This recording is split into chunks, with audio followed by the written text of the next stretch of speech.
Hi, everybody. Welcome back to Bakersfield College football here on Bakersfield.com. Live coming to you pregame. This is the Bakersfield Californian pregame show. Our radio listeners will join us at kickoff on News Talk 1180, 96.1 FM. Vance Paul, my partner Kenny Calvin. Our final home game of the regular season tonight at Bakersfield College. And knowing that we get an extra hour of sleep tonight, we're pretty fired up because we've got a big night ahead of us. For a lot of reasons, we get 60 more minutes of sleep, Kenny, but we also, this is a salute to our veterans this evening. And you may, through our Californian pregame show, see our cameraman, myself, Kenny, everybody looking up to the sky because we have skydivers. They're going to be coming down any minute. They're supposed to be coming in at 5:35 Pacific time. There is an X marks the spot on the field. We let the Moorpark crew know to kind of keep their cameras rolling because we have skydivers here. That's a big introduction for Kenny Calvin. First of all, Kenny, before we get to all that, and by the way, if we have to break away and catch these guys flying in, we will. Let's go back a week ago. I don't want to spend too much time on that game that was maybe very interesting. Yeah, exactly. A very interesting game. I don't want to spend too much time on that. I know you and John Metis in the next segment will talk about who we have playing tonight. Ton of ejections. 4 of our 5 are back. We'll get to that in the second segment. The East LA players that were ejected, all suspended. Rough night overall, but we played so well and did so many things right. I don't want to lose sight of that. We played a good game last week. Well, whatever Coach Chudy told those guys at halftime, we should bottle it up and sell it. You're right. Because we came out focused and playing lights-out football, 28 unanswered points, and just took that team out of their own character. They just got hit in the mouth repeatedly being East LA, and they just couldn't take it. And that frustration boiled over into some other things. But more than anything, it's a great opportunity for our team to continue getting better at the right time. Coach Chudy's talked about that all season early. We need to get better every week, I feel like the last 3 weeks after the bye, we've been playing some pretty productive football. Jacob Irby throwing the ball well. Elijah Ortiz, again, carrying the rock so many times. Our defense, big hits, delivering big hits. Special teams, Cam Roberson, as we called it on cue, finally got his breakaway punt return touchdown. So a lot of things really went well last week against East LA. Now all of a sudden we're, 2-1 in league play. We have a chance to get one tonight to go 3-1. Next week we're at College of the Canyons to try to finish this season up strong. We're playing we're playing a Moorpark team tonight. The Raiders, every year, there's some wild roller coaster game that happens. I know 3 years ago or 4 years ago, Kirk Boyer and Francis Mayer called a game was 50-49 or something wild like that. Then 3 years ago, it was the same thing up here. 2 years ago was your first game, and we lost one in the misty, cold wetness over at Moorpark. Last year, another barn burner. Always something happening here against Moorpark Raiders. Well, I talked to John about it. Records mean nothing in these games. I talked about Moorpark coming in my freshman year when we were ranked number 2 in the nation and knocking us off and taking away a national championship ring opportunity for me. This is a team that no matter how they're playing, they get amped up to play us. I say that every week because these Southern California teams come up here with a chip on their shoulder and want something to prove. And really, they play their best football in this stadium. I mean, who wouldn't? Kenny, you have a shirt on. Proud Army dad. Oh, yes. Our halftime guest is going to be none other than Jeremy Stott, who served our country. More on that as we go as well. And because Veterans Day is a week from tomorrow, and we will be on the air next Saturday to also honor our veterans. But because it's our special final home game, we're going to honor veterans in the pregame and at halftime with Jeremy Stott. Quick thought of you being an Army dad. Oh, man, it's just an amazing experience. I talked about my oldest son, DiMaggio. He's been in Poland in his Army experience, but my stepson Kamani left last week, and he's a kid that just has a huge chip on his shoulder. I'm excited to see how the experience is going to be for him, and more than anything, to be a proud Army dad of 2 Army soldiers, man. What more could you ask for? That's fantastic. Really good stuff. Well, we have John Metis standing in the wings. You and the Medicine Man will get going here in the second segment of our Bakersfield Californian pregame show. I'm going to get out for a second here. We can get situated, and we have our skydivers that are rolling down here. We have also our TVC Mafia guys just showing up. Good to see you fellas as well. We'll take a short break because when we come back in this Bakersfield Californian pregame show, skydivers are coming in, and it's going to be a big football game here against the Moorpark Raiders. This is Renegade Football on Bakersfield.com. Back right after this. So while your financial life may start out with a Rocky Raccoon account, as you grow, we'll be with you every step of the way. From your first car and everyone thereafter, to investing in your family's future, to buying that special house you'll call home. Current Schools. Together, we have something special. Current Schools Federal Credit Union has been the local choice to meet your financial needs. And just because we're local, you can still take us wherever your travels or life may be. That's right. From online and digital banking to mobile check deposit, Current Schools is always a tap away. And did you know banking at Current Schools gives you access to over 30,000 ATMs nationwide, more than any big national bank can offer? Download the Co-op ATM Locator app to find an ATM near you. See, we're local, but we're local everywhere. Current Schools. Together, we have something special. W.A. Thompson Distributing proudly supports Bakersfield College athletics. W.A. Thompson has been delivering quality beverage products to Kern County businesses for over 60 years. With great beer comes great responsibility. Please enjoy our products responsibly and always remember, 21 means 21. W.A. Thompson Distributing salutes BC football. Thanks for following the Renegades on the radio, and go Gates!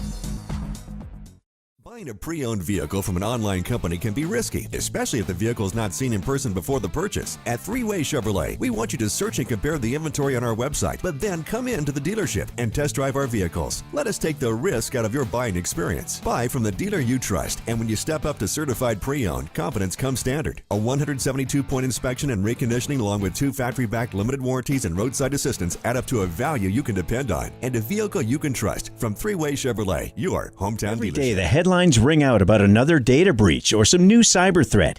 In today's high-tech business world, a lack of network and data security can cause catastrophic problems. The solution is so simple. Grapevine MSP Technology Services. Grapevine MSP is Bakersfield's leading provider of managed IT services. IT consulting, data backup, disaster recovery, cloud services, computer repair, and Mitel phone systems. Grapevine MSP has the fastest service response times in the Valley, and they understand that downtime costs your business money. Welcome back to the Bakersfield, California pregame show with Kenny Calvin and John, the medicine man. Metis, how you doing, my man? I'm doing great, Kenny. How about yourself? Doing great. Excited for a great game of football, honoring the military, as Vance talked about. But more than anything, we talked about Moorpark football and them coming in with somewhat of a subpar year for their historic program. But more than anything, I talked about records not meaning nothing when you play a team like that. So what do you have for us for the Moorpark Raiders? Well, I mean, I don't know how much you said about Moorpark before, but their offense has been struggling this year. They've only won one game. They've averaging like 60 yards rushing a 60 game. yards on the ground. And I forget what it was passing, maybe like 200 or so, so still not great. Oh, yeah, overall. not even. They're in the, I think they're, 68 teams in the state. I think they're in most offensive categories like 60th or worse, so that's not great. But their defense has been, I don't know about strong, but their defense has been the high point of this team. They've got some guys, a linebacker with a ton of offers, number 2. They got a defensive end who's got 11 sacks this year. I think he's 3rd or 4th in the state with in terms of sacks. So their defense is the strong point of the team, and they've been close in games, and sometimes the offense doesn't get a score when they need to. They could have more than one win, but at the same time, BC should be able to take care of business. They should be able to force some turnovers with that defense, and I think this will be a good test for the offense, though, where this isn't one of those blowout games where they can just run the ball 50 times and score 56 points. So Absolutely. we'll see what happens. Well, we keep looking up to make sure that the parachute. Well, I thought I heard somebody yelling. It was just Moorpark's team getting in their huddle. So the soldiers are parachuting down for pregame as well. So we're doing our best to try to keep an eye on that. Vance is going to help us with that. Coop's the spotter, so he Coop's the spotter. Yeah. But hey, let's fast forward and flip the page to the Renegade football team. We had a great output in the second half. First half was a pretty tight game. They were within 3 points. Mm-hmm. We were up here joking when they started losing composure, being East LA, because they were actually in the football game early in the third quarter. Yeah. Yet their mental focus just fell apart, and they just didn't have an opportunity to finish a game. Bakersfield College came out of the locker room. Looked like Coach Chudy actually said something to them to get them amped up and thinking about the future because, hey, we still have something to play for. So what's our outlook for the Bakersfield College Renegades? Well, I was talking to wide receiver Cameron Roberson this week, and he was actually, he said something that I was thinking was that, the fights and everything that went on, that kind of overshadowed the fact that they came out in the second half and they scored, 5 straight touchdowns? Yeah, I want to say touchdowns? 5. I want to say 5. Something like that. So the offense, and he said there was no big halftime speech. They didn't really make any adjustments. He said they just, they kind of started executing on those plays. Jacob Irby was Shane Jones had that nice catch for monster catch, like a 70-yard touchdown or whatever it was. Team like this. Yeah, I think it was like 69 yards. Chance Cooper had a nice catch himself down at the other end zone, but they started getting those plays together. And Coach Chudy, the most disappointing thing for him out of last week was that he was ready, and they had already started putting some subs in. Yes. When I was talking to him, he actually seemed, honestly upset, where he's like, we've got all these guys that have put in the time, and I want to get them in the game when I can. And, they were sitting there, they were waiting. They knew it was their chance. They've put in all these hours throughout the summer, throughout this season. They don't get to get in that often. He wanted to put them out there, but with the game being cut short, he didn't get to do that. Well, more than anything, I talked to Shane Jones at the end of the game. Yeah. Shane Jones is one of my cousins. I called him to let him know, hey, great effort. I don't want you to think that your effort and probably best game as a receiver be overshadowed by what happened on the field. But also, to make sure to protect yourself, no matter what happens between the lines of play, we definitely have to continue to take care of ourselves. Yes, subpar character moves by several players on both sides of the ball. Our players were overturned for the most part because they were defending themselves. And it's just like if you go back to the video last week I talked about, I guarantee you that the officials will go and review these tapes and overturn some of those ejections, which they did, because even they understand, hey, what am I supposed to do when a guy's taking cheap shots when my back's turned? I got to defend myself eventually. So, hey, let's move forward. We got about 15 minutes to kick off. We still got the aircraft circling around. What are your expectations for tonight overall? Well, I think BC should take care of business. I think the offense, their defense has shown up time and time again. They're creating turnovers all the time. So I think you kind of, regardless of what the score is, you challenge the offense to put some drives together and be able to make scores out of drives that start from the 10 or 20 and not from drives that, where you only have to go 20 or 30 yards. All right, well, hey, sorry to cut John the Medicine Man Metis off, but now we have skydivers coming in to Memorial Stadium. Let's see if we can get Christian to catch a shot of the incoming skydivers. And I think we'll have a little bit of time before they get down here, but they'll probably circle around a little bit. Yeah, my skydiving timing isn't as great. I got to call my renegade buddy John Scott out there in Vegas, teaching all the law enforcement people how to skydive. Okay. What he wants to do? Okay, Diane. Diana's over here directing us. She said we need to be closer. Okay. Okay. Well, Kenny, I think we've got some more time before the skydivers come down. So, as you had mentioned before, Iman Sullivan is the only BC player that's out for today. He got that one-game suspension for a decorum infraction for, quote-unquote throwing a punch or whatever, which I know you talked about going back and looking at the film, which I did. Even I was talking to Coach Chudy yesterday, and he was saying he was still adamant that Sullivan should not have been suspended. He thought when he looked at the film that there had been attempts before Sullivan interacted with the other East LA player. He thought that there had been, cheap shots where a guy had gone at his neck and intentionally tried to injure him. And Coach Chudy was saying that, I forget his name, but East LA's number 99, who had been at the center of a lot of the plays, and he even, his name doesn't need a mention anyway. Yeah, when Marcus Furlow got thrown out for not doing anything at all, it was off to the side after the first scuffle.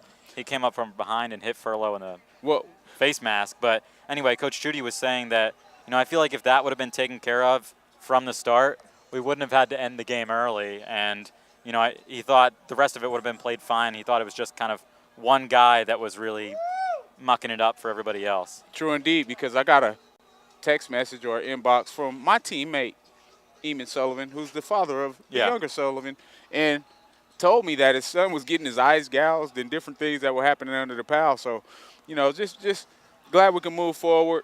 Glad the officials had an opportunity to review tape, and actually see that all we were doing was reacting, but most of all, the second person is always the person caught. Yeah. And let's see if we can get one of these the first skydivers coming in. Ooh, he is coming in hot. Oh, all the way through the field goal. And touchdown on the 30-yard line. Yeah. Hopefully you guys at home are watching this on Bakersfield.com. Listeners on Current News Talk 1180, we have the skydivers coming in for our Veterans and Military Appreciation Day at Bakersfield College, and this is amazing. I've played some great games in this stadium.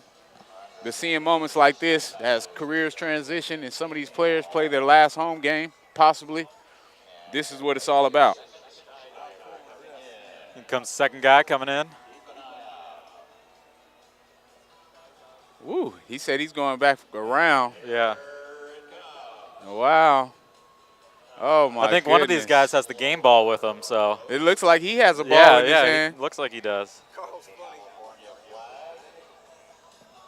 Woo. Oh, my goodness. Oh, how about that nice slide and with the flag. Oh, yes. You got to love it. How about that for an intro to this game? With the BC Renegades take on Moorpark College. So for our radio listeners, sorry for the minimal silence. Yeah, we got a little distracted. Pretty exciting stuff here at Memorial Stadium. So, John, let's talk Irby. It felt great to go and look at the numbers and see Irby performing at a high level with some consistency. Probably his first game over 200 yards. Yeah, it was his first game over 200 yards. I think it was the first game for any BC quarterback this year over 200 yards. He had a better completion percentage than he had in any of those previous games. He didn't throw an interception, which was huge. Nice. He had thrown an interception in basically every other appearance, including the Ventura game where he only threw 2 passes. I thought last week he didn't, he likes to go for the home run ball. He likes to throw the ball downfield, but I think you saw a little bit more consistency in terms of some shorter crossing routes and things like that. Yes, he was on point last week. And not things that were simply just a dump off to Elijah Ortiz or something like that. So I thought you saw, like the touchdown pass to Chance Cooper. Obviously a nice catch by Chance on that one. Yeah, but, just those were routes and throws that we hadn't exactly seen very much earlier in the season. Back shoulder throws, pinpoint passing, throwing it to the highest point. And I think the offensive line's doing a better job too. Jacob Irby was really adamant about talking about the offensive line. And, it's hard to tell when you're changing opponents. Everybody's got different pass rush and different levels of pass rush. But I think the offensive line as a whole has made improvements throughout the season to be able to keep their quarterbacks with some room. And I think as Irby gets more reps, they kind of understand what he's doing, where he's going to go in the pocket, where he likes to move around in the pocket, because he's the guy that likes to step up.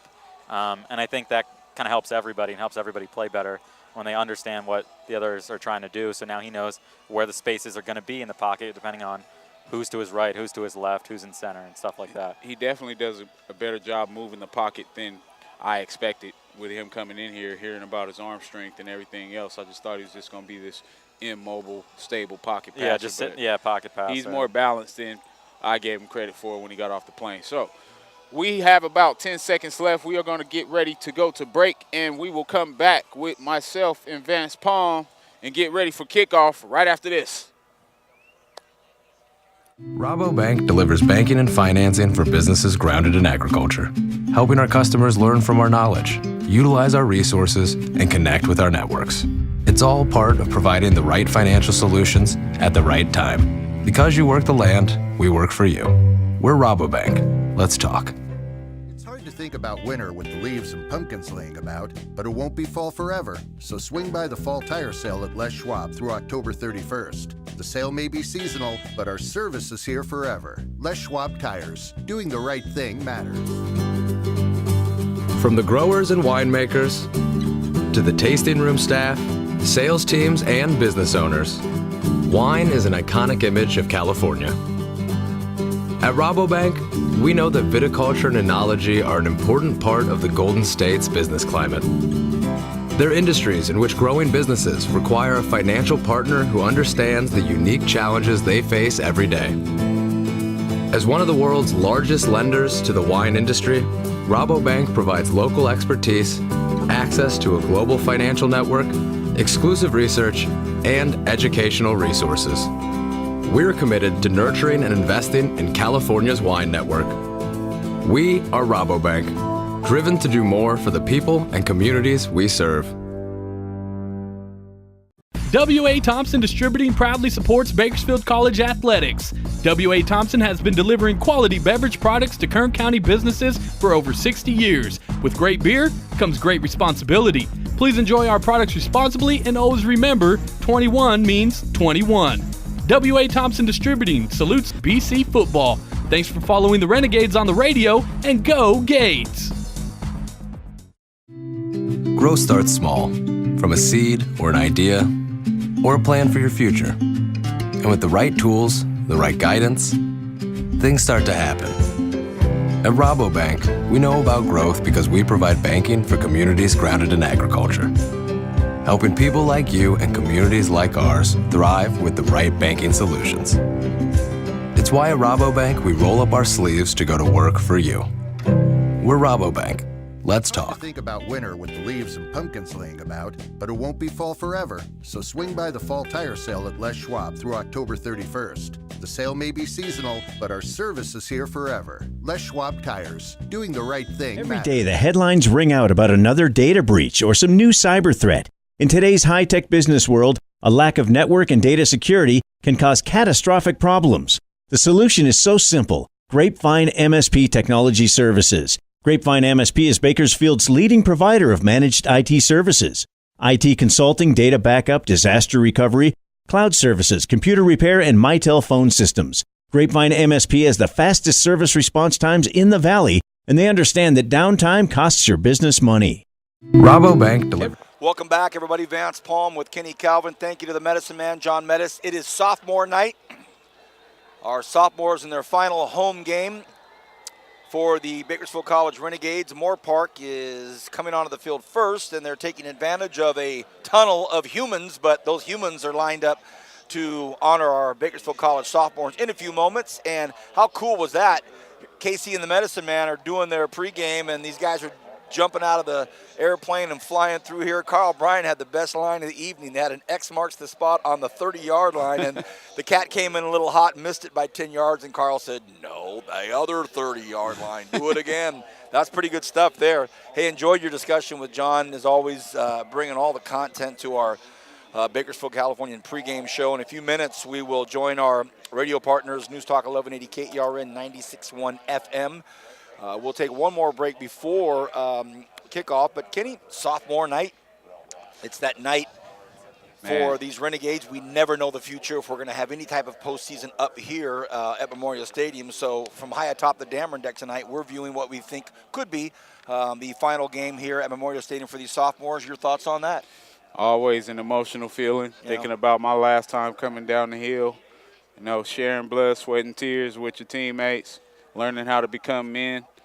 But the exciting thing about this trip down the hill for some of those sophomores is that they understand that if they can continue to win, they still have something to play for and a possible postseason opportunity. Eye in the sky, always watching, always wanting to make sure that, that everybody's watching what happens tonight. Here are the sophomores being introduced, and these are some big names that we see coming out here. Man. Great to see the tunnel of Renegade players, of all those freshmen that are giving the low fives. Elijah Ortiz. You know, definitely a heartwarming experience. Here comes Mario Solario, and what we'll do is we will step away in order to time it just perfectly to come back and be a part of kickoff here on Bakersfield.com and News Talk 1180 KERN. We're about 3 minutes to kickoff, and when we get back, final home game of the season here at Memorial Stadium for these Renegades, barring some postseason play we don't know about yet. Sophomore night, honoring our Veterans Night. It's going to be a fun one. Back right after this. So while your financial life may start out with a Rocky Raccoon account, as you grow, we'll be with you every step of the way. From your first car and everyone thereafter, to investing in your family's future, to buying that special house you'll call home. Current Schools. Together, we have something special. Current Schools Federal Credit Union has been the local choice to meet your financial needs. And just because we're local, you can still take us wherever your travels or life may be. That's right. From online and digital banking to mobile check deposit, Current Schools is always a tap away. And did you know banking at Current Schools gives you access to over 30,000 ATMs nationwide, more than any big national bank can offer. Download the Co-op ATM Locator app to find an ATM near you. See, we're local, but we're local everywhere. Current Schools. Together, we have something special. W.A. Thompson Distributing proudly supports Bakersfield College athletics. W.A. Thompson has been delivering quality beverage products to Kern County businesses for over 60 years. With great beer comes great responsibility. Please enjoy our products responsibly and always remember, 21 means 21. W.A. Thompson Distributing salutes BC football. Thanks for following the Renegades on the radio, and go Gates! Buying a pre-owned vehicle from an online company can be risky, especially if the vehicle is not seen in person before the purchase. At Three-Way Chevrolet, we want you to search and compare the inventory on our website, but then come in to the dealership and test drive our vehicles. Let us take the risk out of your buying experience. Buy from the dealer you trust, and when you step up to certified pre-owned, confidence comes standard. A 172-point inspection and reconditioning along with 2 factory-backed limited warranties and roadside assistance add up to a value you can depend on and a vehicle you can trust. From Three-Way Chevrolet, your hometown Every dealership. day, the headlines ring out about another data breach or some new cyber threat. In today's high-tech business world, a lack of network and data security can cause catastrophic problems. The solution is so simple. Grapevine MSP Technology Services. Grapevine MSP is Bakersfield's leading provider of managed IT services. IT consulting, data backup, disaster recovery, cloud services, computer repair, and Mitel phone systems. Grapevine MSP has the fastest service response times in the Valley, and they understand that downtime costs your business money. It's hard to think about winter with the leaves and pumpkins laying about, but it won't be fall forever. So swing by the fall tire sale at Les Schwab through October 31st. The sale may be seasonal, but our service is here forever. Les Schwab Tires. Doing the right thing While your matters. financial life may start out with a Rocky Raccoon account, as you grow, we'll be with you every step of the way. From your first car and everyone thereafter, to investing in your family's future, to buying that special house you'll call home. Current Schools. Together, we have something special. Current Schools Federal Credit Union has been the local choice to meet your financial needs. And just because we're local, you can still take us wherever your travels or life may be. That's right. From online and digital banking to mobile check deposit, Current Schools is always a tap away. And did you know banking at Current Schools gives you access to over 30,000 ATMs nationwide, more than any big national bank can offer? Download the Co-op ATM Locator app to find an ATM near you. See, we're local, but we're local everywhere. Current Schools. Together, we have something special. W.A. Thompson Distributing proudly supports Bakersfield College athletics. W.A. Thompson has been delivering quality beverage products to Kern County businesses for over 60 years. With great beer comes great responsibility. Please enjoy our products responsibly and always remember, 21 means 21. W.A. Thompson Distributing salutes BC football. Thanks for following the Renegades on the radio, and go Gates! Welcome back, everybody. We are getting set for kickoff. That cannon means one of two things. A, we've just scored, or B, we're about to start this football game. We're about to start this football game, and it is going to be a nice one. The Moorpark Raiders here in town, and they're going to take on a Bakersfield College team that is celebrating sophomores this evening, and it's our very first Saturday evening of November football, and it's a beauty tonight. The skyline is just magnificent up here high atop the Dameron deck. Pink puffy clouds all surrounding us. The orange sherbet sun has dipped below the western skyline, and so all of a sudden this has turned into a perfect evening, as we always do on Bakersfield.com. Let's sit back and enjoy the national anthem with you.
Oh, very nice job. Beautiful to accompany this gorgeous evening. Wow. Whew. Wow, this is such a magnificent night high atop the Dameron deck. I mean, it's always beautiful up here, but tonight especially beautiful with these aqua skies being dotted with these beautiful cloud formations, and it's been a great night already. Skydivers landing at midfield, honoring our veterans. The one and only Jeremy Stott will be our halftime guest for the Red Carpet Halftime Show, and I'll give you more about Jeremy here in a little bit, but we're getting ready to start this football game. I'm Vance Palm, joined as always by Kenny Calvin. Everybody's here tonight, and great to have everybody here. Christian and Christopher and Luis and Diana, Stacy, Coop, the whole crew here tonight, and what a night. It's going to be a beauty. Renegades will be receiving due to Moorpark deferring. They want the ball in the second half, and so the Renegades now start off with the football, and they are in their all-home reds, or their home all reds. Moorpark, dark blue pants, white tops, and the Raiders again will kick off, and the Renegades ready to get going here. It's up and we're underway. A short kick, and it bounces at the 20, stays in bounds, scooped up at the 14-yard line, and up to about the 26-yard line. So really good field position for the Renegades there. And the ball taken by, of all people, Nick Maiden says, hey, I'll take it. You got it. Well, hey, you just heard Big Carl talk about Jeremy Stott joining us at the halftime, one of the greatest shot-putting discus people of all time. That looked like a shot put right there. I know you have a great history with Jeremy, and we'll talk about that as the evening unfolds before we even get to Jeremy coming up here. So here we go. Irby again starting at quarterback for the Renegades, and they do what they do. They start off with a nice pump fake, and how about this? A quick little pass out here to the near side. Adarian Rowell with a nice catch and almost broke one there for a second. So, wow, that was almost a first pass touchdown. Quick bubble screen by Irby to Adarian Rowell, who's consistently improved every week. I'm trying to pay attention to you, but I'm looking at the sky. This unbelievable skyline. Oh, man. Unbelievable. 2nd and 5. They picked up 5 out of it. Irby fakes again, has a man open, fires, and it's broken up at the last second. A nice big hit out there by Tavius James, and Tavius popped Rowell right as he was catching it. I mean, it was timed perfectly, but I love seeing the gunslinging. That's nice. Yeah, we go play action and try to squeeze the crossing route to Darian Rowell out of the slot. Somewhat of a skinny post broken off into a crossing route. Great job by the defensive back.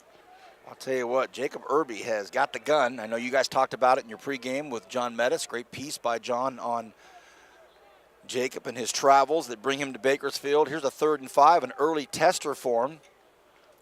Trips open set. Right, 3 receivers on the right side, and didn't get it off in time, so that turns into a 3rd and 10 right there.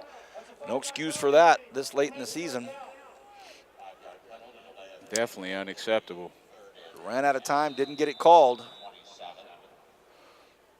We talked about Irby having one of his best passing games last week. 2 straight passing attempts by the Renegades. Irby, again, same formation, has 3 on the right side if he wants them, has good protection, good blocking. He steps up, wants to throw, thinks about throwing, and tried to get the first down with his legs, but a tackle from behind by Ivory Jackson. And Ivory Jackson, a young man out of Amarillo, Texas. He has a ton of D1 scouts looking at him. His cousin is Drew Mathis, and if that rings a bell with anybody here locally, he went to Buena High School. He's from Ventura. He opted not to go to Ventura College, but Drew Mathis and Ivory are cousins, and wow. Both of these young men have been noticed by a ton of D1 schools. Here comes Carson Olivas. Carson starts off the evening with a big banger, out of touch for anybody, and it stops at about the 16-yard line. So a nice punt by Carson. Renegades looked like they were going to pick up a first down somewhat easily and then stalled, couldn't get it going. Here come the Raiders. Yeah, great punt by Carson. But talking about those 2 defenders for Moorpark, when you look at their stats on the year, those are the two guys that have the biggest impact on the team, both leading the team in sacks. Jackson leads with 11. Mathis has 5.5, so very active on the defense. This is where they struggle, though. Okay, Kenny, I'll lay out this quarterback situation in a few minutes, but Troy Smith from Van Nuys will be the starter tonight. It has been a very interchangeable position for these Raiders. The southpaw Smith connects on his first pass of the evening for a 13-yard gain to the 30-yard line. That looked good, but they've had their quarterback issues as well, and tonight it ends up being Troy Smith. They had quarterbacks injured. They had quarterbacks in and out. They had to go with a wide receiver for one game playing quarterback. Wow. So they've had their fair share of quarterback challenges as well. But Troy Smith, as we hear... Well, it looks like Sean Stevens is a little banged up. Had the opportunity to have Coach Clarence Stevens on my show this weekend, and that was pretty emotional stuff. Coach Clarence Stevens was my first basketball coach, and now he's the assistant coach for BC women's basketball. Nice. Coach Dahl getting ready to start. Their season started. 1st and 10 to run play for the Raiders, and nothing doing, and a flag, and if anything, that may be holding on Moorpark. A last-ditch effort to keep Simpkins off him. It didn't work. Whatever he was trying to do, it did not work. Jalen Simpkins got the tackle and was held. Well, realize I talked about the struggle of the Moorpark offense. When you're looking at their numbers on the year, they averaged only 66 yards per game on the ground. That's as dismal as I've ever heard. And gets called for the hold there, so they're going to move that one back. We're just underway, 12:25 and counting here in the first quarter. It's a 1st and 20 now for the Moorpark Raiders. Renegades in that classic 40 even front. Renegades bringing it. Smith able to elude a few tacklers. He's in trouble, gets rid of it, and it's incomplete. And, boy, he was on the run, and he's a quick, crafty left-hander, but he's going to feel that pressure all night long. And, again, he was feeling it from Simpkins amongst others, but also Ricky Ling way in there. And that looked like a quick play of parking lot yeah. football out there when that protection broke down, but we'll see. 2nd and long. Smith has running backs on each hip. One goes in motion towards us to the right side of the line of scrimmage. Smith, screen play over to the opposite side, though, and one big hit to the thigh, and the Raider continues to about the 25-yard line, still 5 yards short of the original line of scrimmage. It'll bring up 3rd and 15. Great job by the Renegades continuing to pursue. Even though that screen was developed pretty well, the back just got out a little bit faster than his offensive line could get out there to release and block for him. 3rd and 18. They say 3rd and 18, so he didn't get 5. He only got 3. This defense has been flying around all season long. James Thomas, he's looking for some on that left side of the line of scrimmage for the Renegades. And, Smith had a man wide open across the middle, but he had so much pressure from who else? We just talked about him, James Thomas and Jalen Simpkins. So great job by the Renegade defense. Incomplete, brings up 4th and 18, and they're going to have to punt the ball away. And Cam Roberson last week, Kenny, you and I were talking about it, and we just kept saying sooner or later, it's got to happen. And it did right when we called it. And he broke that game open with an 80-yard or 85-yarder all the way up the Renegade sideline, and that was about it after that. Yeah, great to see him have those opportunities. Haven't had the high snap. Ooh, boy, he went up and one-handed it, caught it, but that gives – look at this. That's a great, great, great punt by the punter. Are you kidding me? Whoa. You got to know about this one, everybody. The punter goes up, snags it with one hand. And this is a big punter, by the way, a huge punter, a very portly gentleman by the name of Riley Garrett.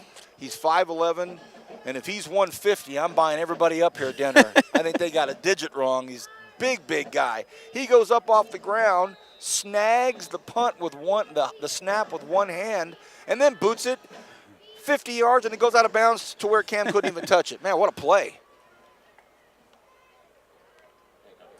Renegades start this series with a handoff to Elijah Ortiz. Gets a couple. We love running that power play out of that pistol set. And Ortiz does a great job getting downhill right away. We talked about that a few games ago where he was running sweeps, doing a lot of outside runs. That's not his strength. Get him up the field, north and south. Irby takes the snap. Again, they stay on the ground with it, and it's Ortiz again. Tries to grind some more out, doesn't get it. Maybe about a yard. It's going to be about 2nd and 7. Another opportunity for Irby to move the pocket and extend plays to keep this drive alive. 3rd and 7. Take it, KC. All right, we got a trip set with the H-back. It's been working well for us in the run game, and we do go run option, and Irby keeps it. Spins inside the 47-yard line for a 1st and 10. And notice how I said when we go that trips with the H-back set, we usually are going to run because we pull that H-back to kick out that 3-technique tackle. And now we're going up-tempo again, and notice that H-back set that I referred to. Toss sweep. All right, that's awesome. So under 10 here to go in the first quarter. No score. We're just starting here against Moorpark. I'm Vance Palm with Kenny Calvin, and we are high atop the Dameron deck. And maybe we just take it for granted, but I want everybody up here from the Bakersfield, Californian crew to take a look at that skyline. As my English professor said, it don't get no better than that. Look at that. That is incredible right there. Goodness. Woo. 2nd and 6. Irby stands at his own 45. They hand this time to Jones. Shane Jones trying to get outside, and he cannot. Oh, it's Ortiz. Late flag came in there. It's probably going to be a hold. Wow. It is a holding call. So they'll move it back. And that usually happens on those outside runs, or that was actually an inside run that he broke outside. Get in here, KC.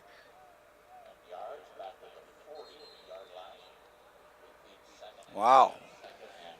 That won't be forgotten. 2nd long. and 16 for the Renegades. Irby stands now on his 35, takes the snap, drops back, has good protection, stays in the pocket, has the ball batted. Oh, he pulled it back in. He was going to dump it off to Ortiz, but pulled it back in. And that's going to make it a 3rd and super long now.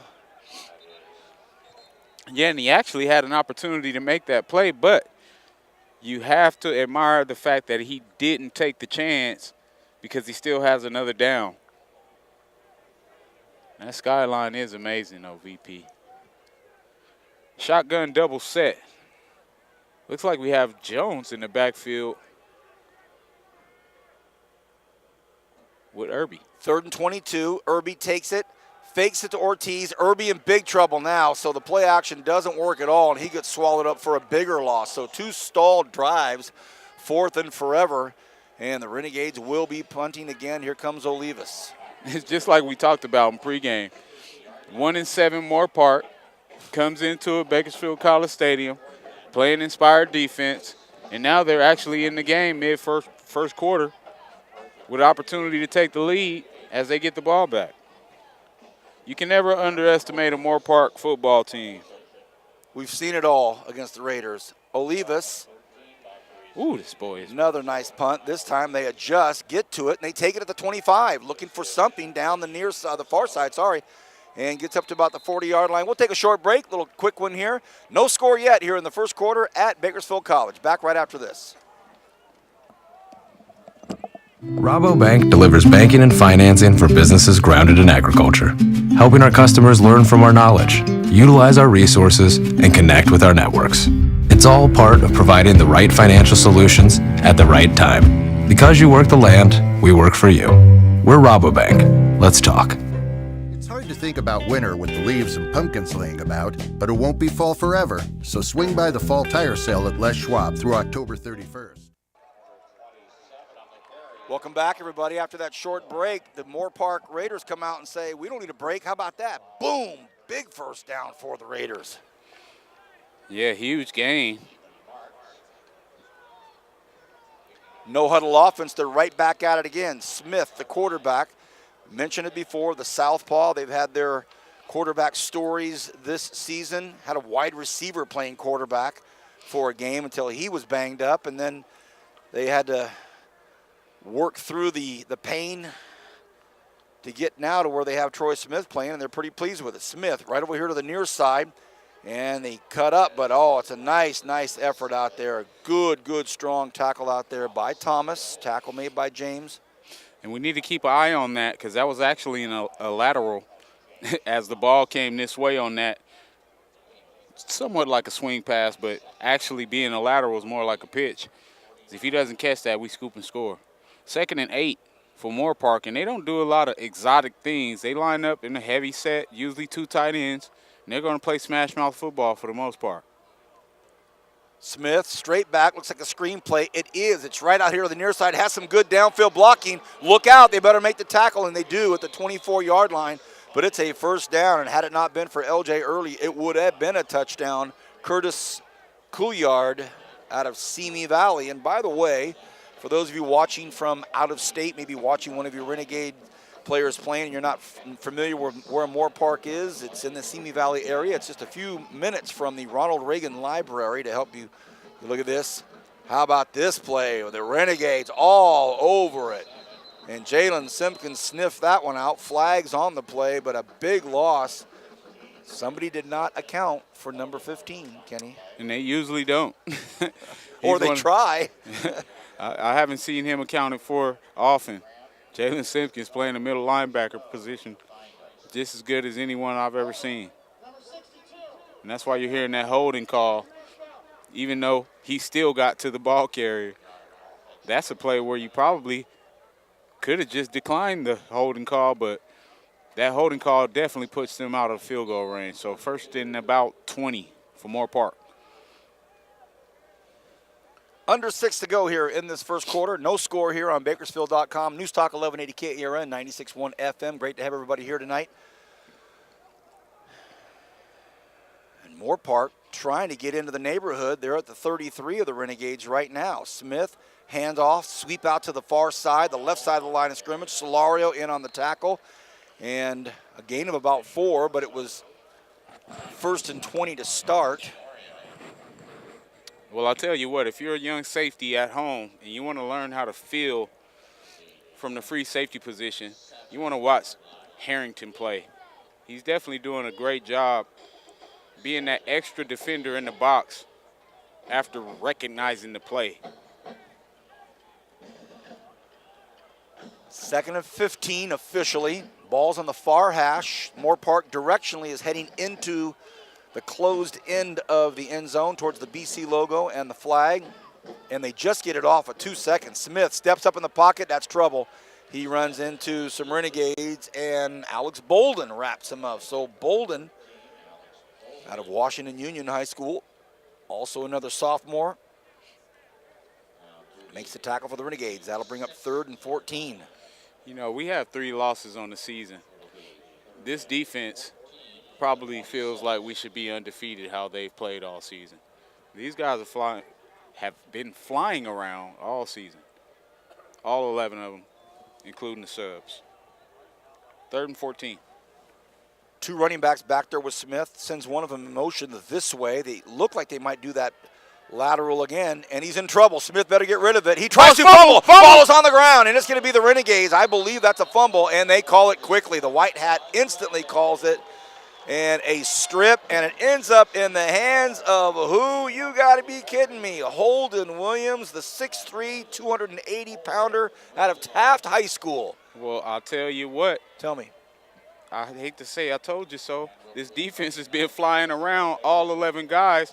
Bolden just made 2 plays in a row. He comes and strips the guy, tackling the ball like you said the big guy out in Denver does, and just continues to have effort in game-changing plays. Did look like Von Miller. He looked exactly like Von Miller. Yes, he did. Sniff out the ball, go for it, strip it.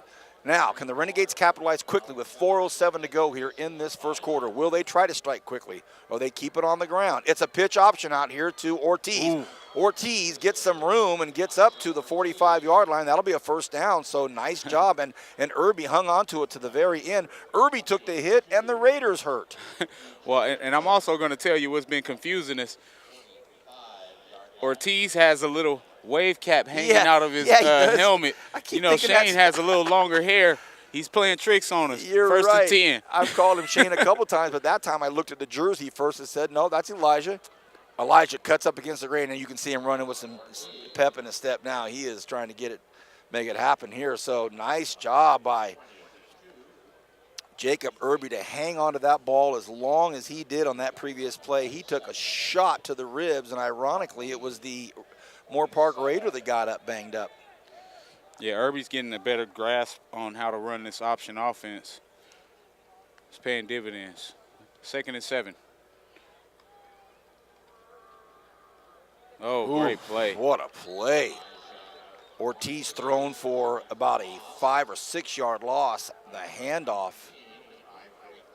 Ivory Jackson, team's leading sack leader and probably most special player on the football field from Moorpark. You got to account for that guy. 3rd and 13, Moorpark playing a tough brand of defense. Like I told you, 2:43 remaining to play in the first quarter. Irby sends Ortiz in motion way out by the Renegade bench. Oh, and he has a man wide open, connects with him, a little underthrown, or behind him at least. And LeBrevon Austin, are they still going to move? Oh, what a spot. What a spot. And the coaching staff was going to, okay, it is for, well, hang on a minute.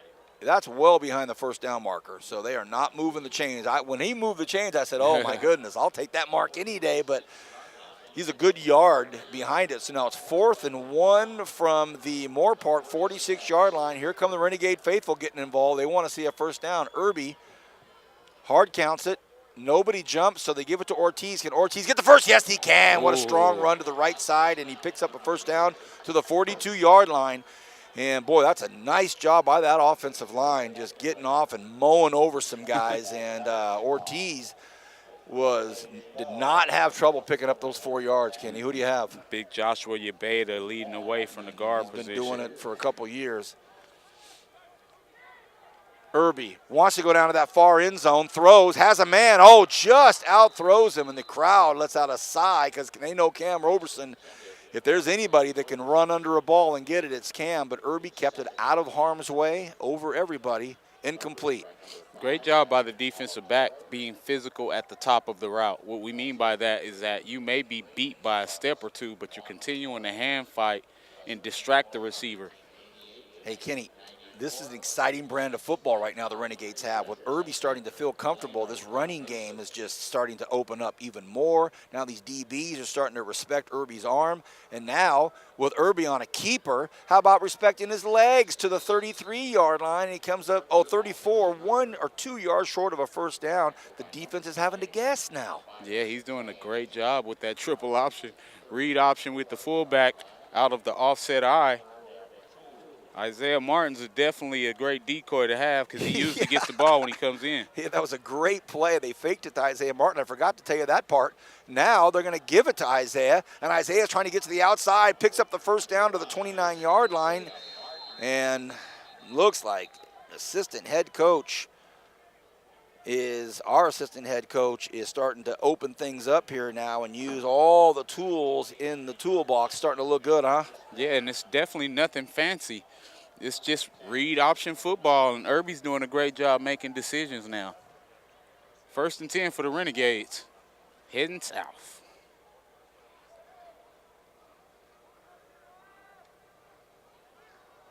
They go with that power to Ortiz. He's off the left side. He gets about 6 yards when he shouldn't have had any. How about that vision and speed? But more than anything, that great blocking by Zach Hartsfield. Yeah, it's nice to have your tight end down there doing that for you, huh? And that's why we love that H-back set with that tight split. Notice that fullback. It's kind of like an offset eye, but it's more of an H-back. 2nd and 3. Irby takes the snap, wants to throw, play action, has a man wide open, Great and catch. would have been a bigger gain, but he had to stretch out to get it. That was a pass that was to Marcus Furlow, and Furlow stretches out to make the catch. They do get the first down, but had he put it in the breadbasket, maybe a touchdown. So 1st and 10 from the 22, and that'll do it for the first quarter. No score yet, but the Renegades on the move in this spectacularly beautiful night here at Memorial Stadium. Back right after this. Current Schools Federal Credit Union is here to be your lifelong financial partner. So while your financial life may start out with a Rocky Raccoon account, as you grow, we'll be with you every step of the way. From your first car and everyone thereafter, to investing in your family's future, to buying that special house you'll call home, Current Schools is here to help. And if you live in Kern County, then you can bank with us. See, we're local just like you. So what we accomplish together benefits our entire community. Current Schools, together we have something special. Current Schools Federal Credit.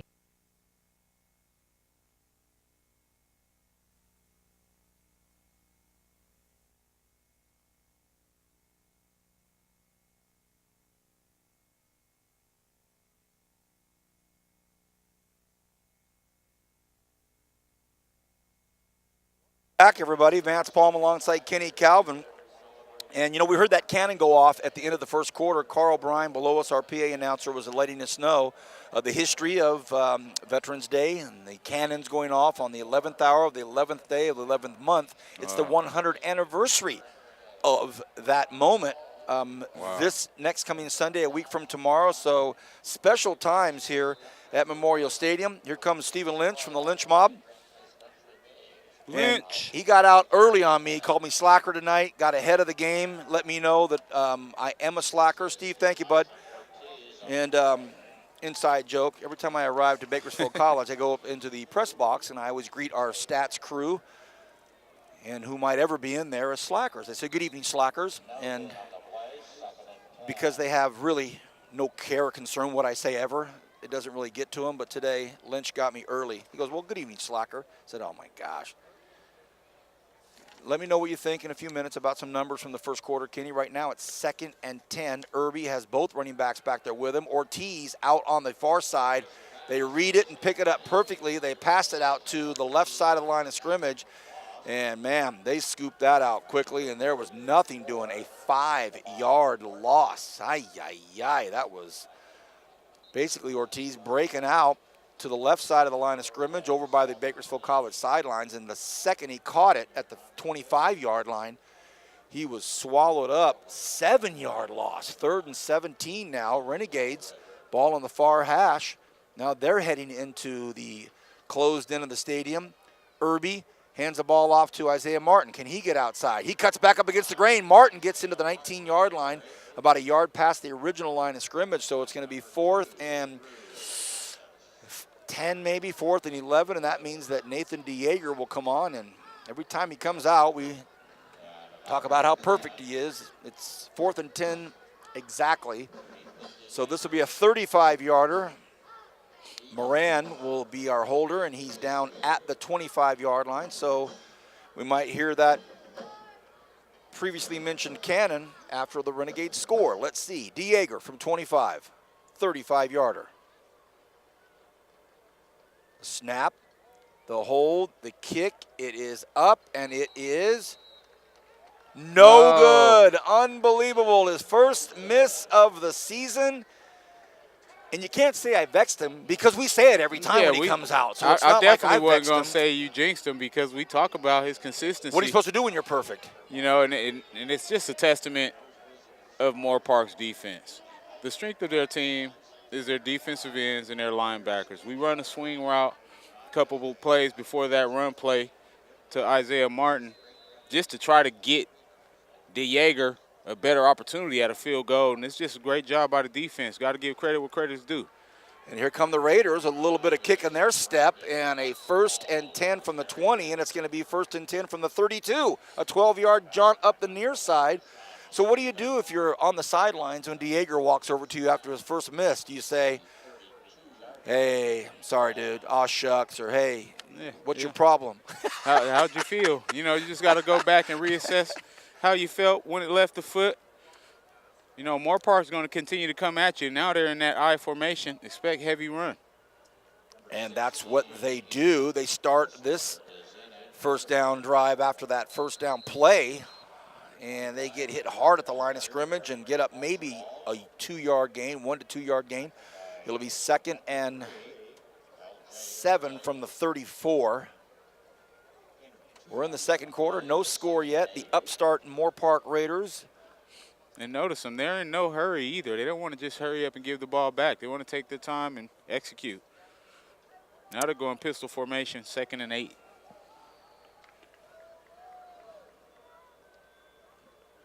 Quarterback change for Moorpark, by the way. Another run play right up between the hash marks, and this time it's going to be Ethan Postler, and Postler is from Iowa City, Iowa, and he is a freshman, and he's had his opportunities this season also. And part of that story of those quarterbacks for Moorpark, that they've had some injuries and had some guys not play up to the quality that the coaching staff had hoped for, but now he's in here for the second quarter. 3rd and 5. Postler wants to throw, floats it out to the far side, took a big hit.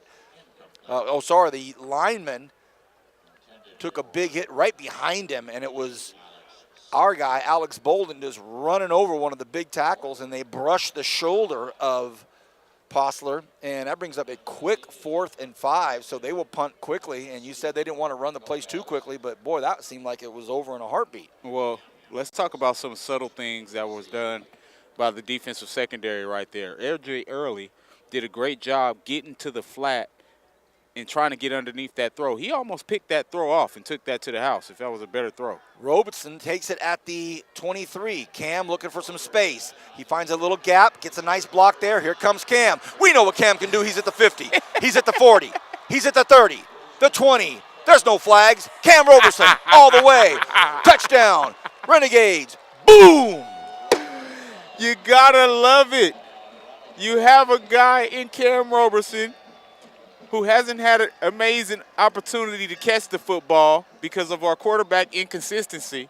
He's like, no worries, guys. I'm not a powder. I'm going to continue to work.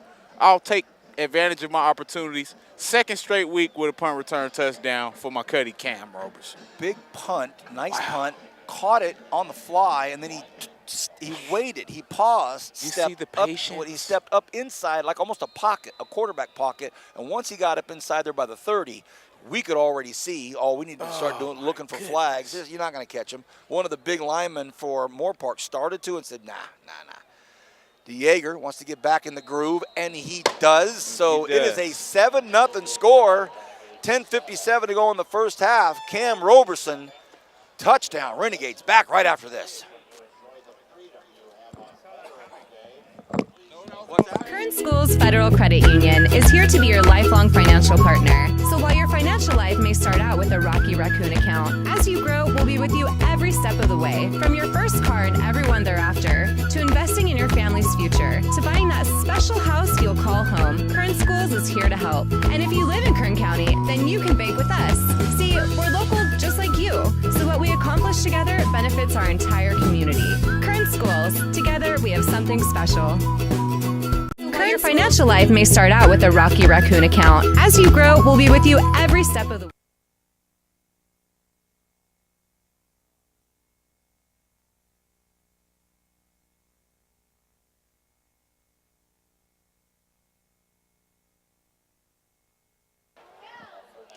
Welcome back. How about that amazing return by my cuddy, Cameron Robertson? And we talked about his ability to be calm in the middle of the storm. As Antonio Garcia kicks that off and is taken back to the 25-yard line. Lit out in the field. But getting back to Cam Robertson on that punt return, Vance noticed something that happened. As soon as he caught the ball, he stopped and assessed everybody running down at him. And then it was basically like, I'd say it reminded me of a soldier running into the battle when everybody else is frantic and scared and don't know what to do. He's so calm under pressure. Kenny, it was like almost he stepped up like a quarterback does into a pocket, and everybody collapsed around him. And then once he got into the open ground, he picked up a key block, and he was. Oh, ball's out! Fumble! Oh, woof. Oh, that's an early whistle. And another helmet pops off.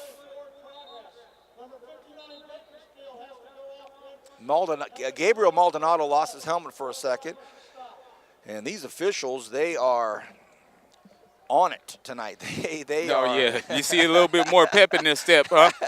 Well, I'm sure that everybody was well aware of last Saturday night's game, so they came in and they just said, we're going to make quick, decisive calls. That's what's going to happen. And they're doing a great job, and it's been somewhat of a penalty, very few penalties called so far in the first quarter and a quarter. Oh! Look at this, a huge play, and just like that, Ricky Ling Wei gets in the backfield, picks up the Oh, my goodness.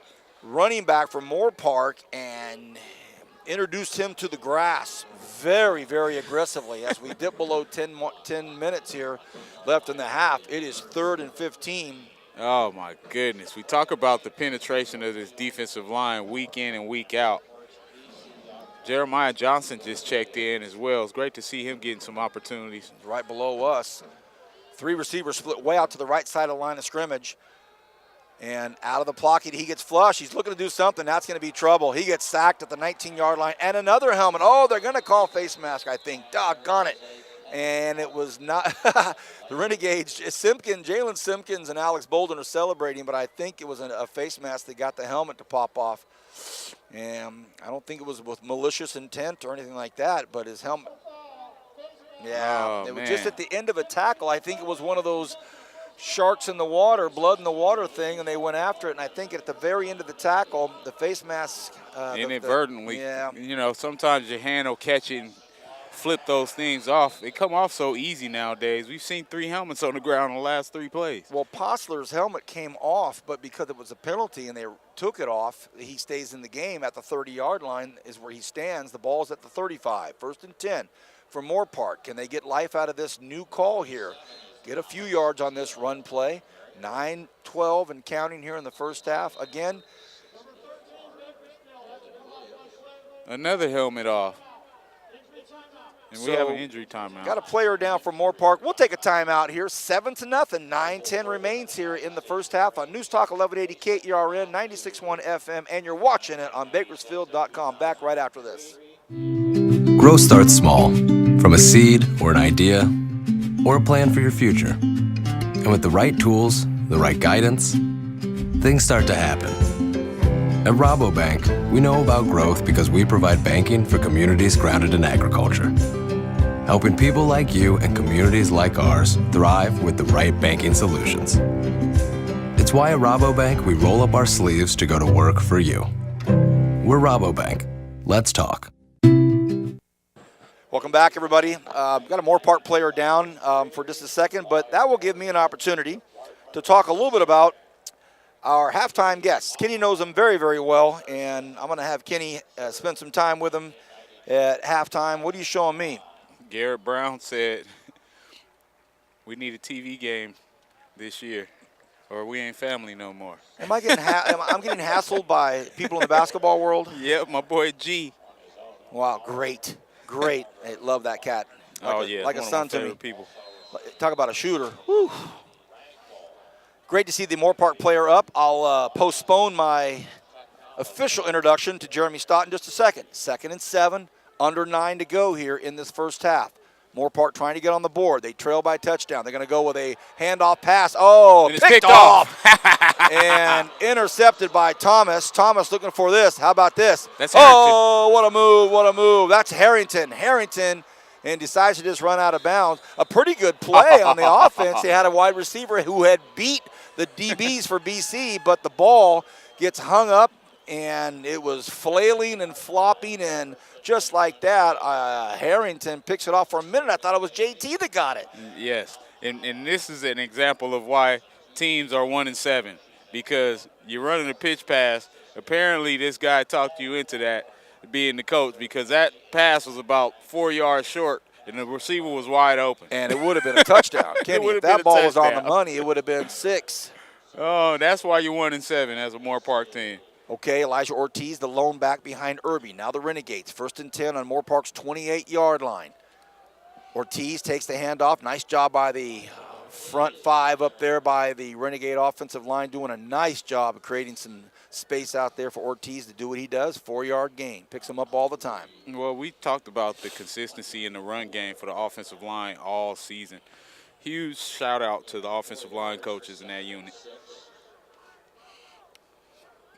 2nd and 6. Yeah, that's what they say. 8:12 to go here in the first half. Irby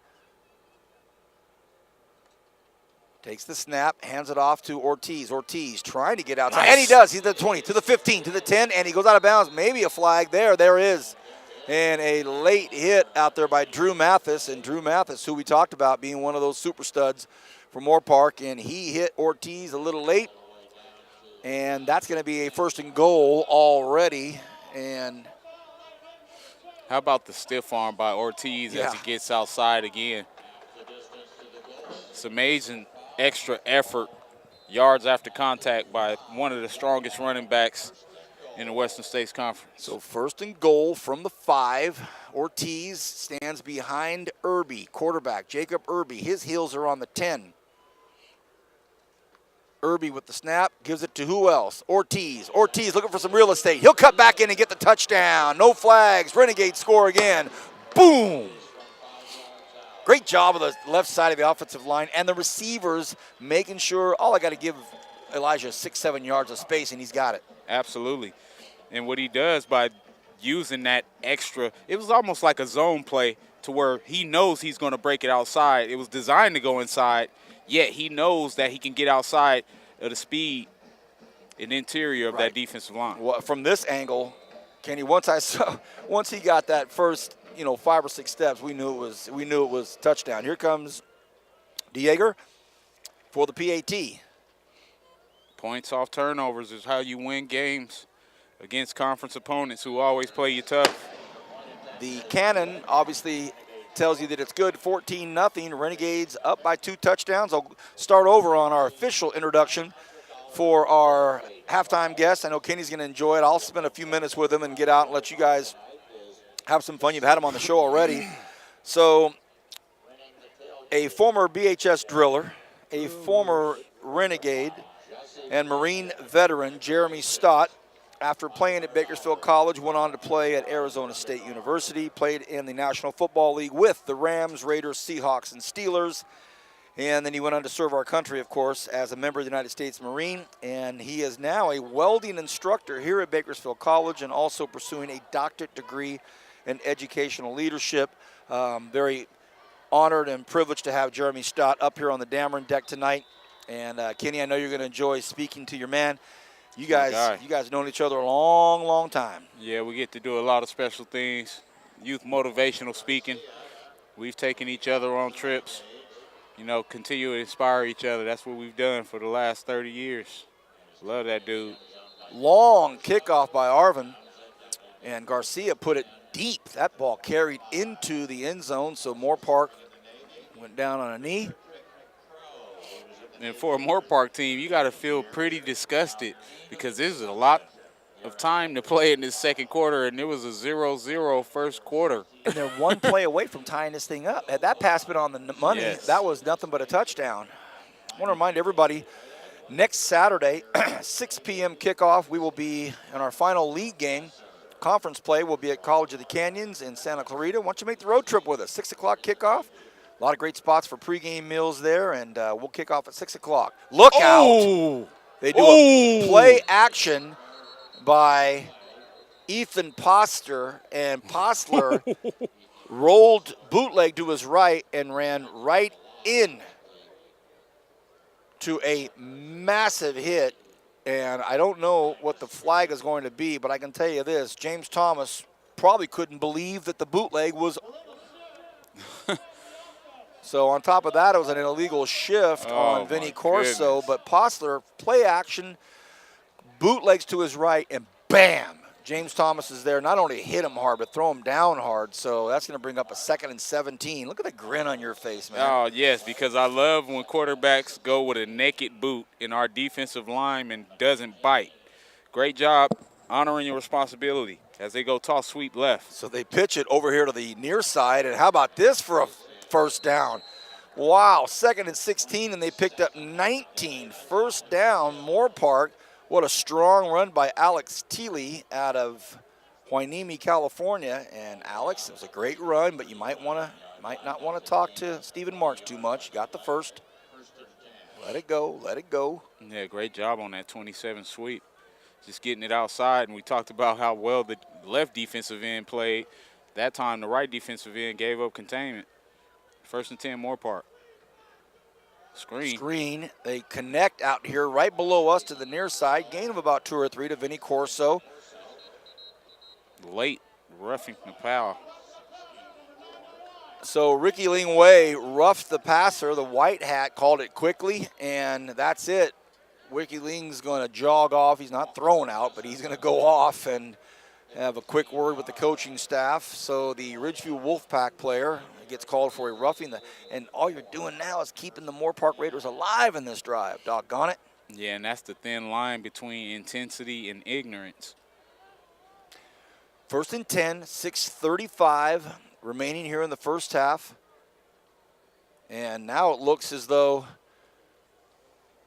that Ethan Posler's having trouble getting the call in. Finally gets it. He stands exactly on the 50, drops back, wants to throw. Oh, has a man open, and he gets him. And a little flare right up the middle of the field. Will Boucher with the catch. He's out of Moorpark, and, man, if that had been even right on the money, he'd still be running, but he had to kind of fall back behind and catch it. But it's a first down. Here come the Raiders. Yeah, the quarterback did a good job not leading him into that safety on that seam route. Ball's right down here below us on the near hash. Moorpark heading into the open end of the football field right at the scoreboard. And it's beautiful November evening here in Bakersfield. High snap, run play. Simpkins, the first Renegade to hit him. The whistle's still blowing, unmercilessly still blowing, and a big tackle at the very end of it by Devin Zinn. It's very sportsmanlike. Devin helps up the running back after clobbering him. Great field by Simpkins. However, he didn't wrap up, but the pursuit by the rest of the defense allowed him to get up and partake in the finish of the tackle. Exactly. He got a little bit in there as well. 2nd and 12. And Jalen's a guy that doesn't need help. So if he's able to come in at the end, 3 receivers to the right side of the Postler. There's a flag on the play. Oh, false start on Moorpark. And they had a nice bubble screen set up to that inside slot receiver out of the trip set. You know, it's just some of the subtle things that get teams like this in trouble, and that's why they're on the lopsided end of the game and the record. Hey, partner, I've just found my favorite white hat on the planet. He's on point tonight. This guy will make a call, and they're ready. He's made the call before the guys even stood up. False start, this guy, that guy, started over. Let's go. I mean, he is on it. 2nd and 17. Quick little pitch out to the far side. Renegades look like they're doing a great job, and they are. Pursuit, and they wrap it up there. And Alex Teeley thought he was going to get away from it, but another flag on the play right in the middle of the football field. I'm gonna talk about something that Jalen Simpkins just did right there. No, he didn't make the tackle, but what he did was come up and engage the lineman who pulled and made the play bounce. It's his duty to bounce it to his help. And that gives the opportunity for the defensive back to come from the secondary to make the play. As our Army guys head down to the field. Yeah, we're going to see some oath swearing being taken place at halftime. So not only will we have Jeremy Stott up here in honor of our Armed Services evening, we're also going to see some brand new soldiers being sworn in tonight. You know, just looking down in the crowd, seeing the group of soldiers in the fatigue here to the right and to the left. You know, it's just something special about people who put themselves on the front lines. My dad did it. My 2 boys did it. You know, I'm jealous. 2nd and 27. The ball's now backed up to the Renegade 45-yard line, so the Raiders having trouble keeping this drive moving forward. Postler throws, and oh, man, he had a guy. Ethan Postler threw it just behind the intended receiver of Jalil Lipkin, but still should have been caught, I think. So now it's 3rd and 27. Pass dropped. Yeah, and that's where I talked about the quarterback having to do a good job of throwing away from the safety. Right there, he kind of threw behind the receiver, but that safety is still in the area, and that receiver knows it. And you know, Kenny, this community college is in an area in California. There's a lot of great high school football there. There's a lot of very talented football players in Westlake Village and Simi Valley and Ventura and Oxnard and Camarillo. There's a lot of good football around there. Postler, he's in trouble. He gets out of trouble for a second, then runs into bigger trouble. Take your pick for the Renegades. Ricky Ling Way, Mario Solario, Alex Bolden, Jalen Simpkins, and then, not to be left out, Devin Zinn. They all got him. Big loss, 4th down. Time in and time out. And the defensive backfield for the Renegades, just not giving Postler anywhere to throw. They're doing their job. So, yes, cover sack. Dare I say, the Renegades starting to really click and get things rolling here, buddy. Well, I got to be honest with you. The defense has done that pretty consistently all season. And now they're going for it on 4th down. And we're scrambling in and out. They have to give us an opportunity to sub. So, and now with 3 seconds on the play clock, we're a man short as well. And something went wrong with the play clock here because there was no way that was 35 seconds. So, interesting situation here. If Moorpark calls a timeout or BC calls a timeout, I think it's going to be Bakersfield College. But something happened with the. Okay, very good. So BC takes the timeout. 14-0 is the score. I want to thank our good friends at Luigi's Restaurant and Italian Delicatessen. Thank you to Luigi's. I went to lunch yesterday at Luigi's. Rare is the time that I roll into Bakersfield during the daytime on a weekday, but I went to Luigi's. And who do I see eating the fine dining Luigi's food is none other than the medicine man. The medicine man. Living large, John Medis at Luigi's, and man, it was a beautiful, beautiful afternoon there. The food, unbelievable. I had the New York steak medium with white pasta, Giovanni salad. Oh, and then tomorrow, we all know it's Hodel's. So between Luigi's and Hodel's, I really need to stay committed to my fitness plan. Cam Roberson, Kenny, is back at the 15-yard line. Now after the timeout, Moorpark has decided to go ahead and do the punt. And now Cam counting the players and saying, man, I bet you those guys would love to see another one. But this punt get away, Renegades, is about as high as it can go. It almost came up to our level. That was a high punt, but you know what? They kept it out of Cam's hands. So with 3:22, we'll take a super short break. Be right back after this. 14-0 Renegades, 3:20 left in the half. Buying a pre-owned vehicle from an online company can be risky, especially if the vehicle is not seen in person before the purchase. At Three-Way Chevrolet, we want you to search and compare the inventory on our website, but then come in to the dealership and test drive our vehicles. Let us take the risk out of your buying experience. Buy from the dealer you trust, and when you step up to certified pre-owned, confidence comes standard. A 172-point inspection and reconditioning along with 2 factory-backed limited warranties and roadside assistance add up to a value you can depend on, and a vehicle you can trust from Three-Way Chevrolet, your hometown dealership. Welcome back, everybody. I'm only laughing because our boss up here, our director, producer, Diana, was giving the countdown. 7, 6, 5, 4, 3, 2, 1. You're on. Diana, thank you. Have another lollipop. That was great. 2:57 remaining here and counting in the first half. 14-0.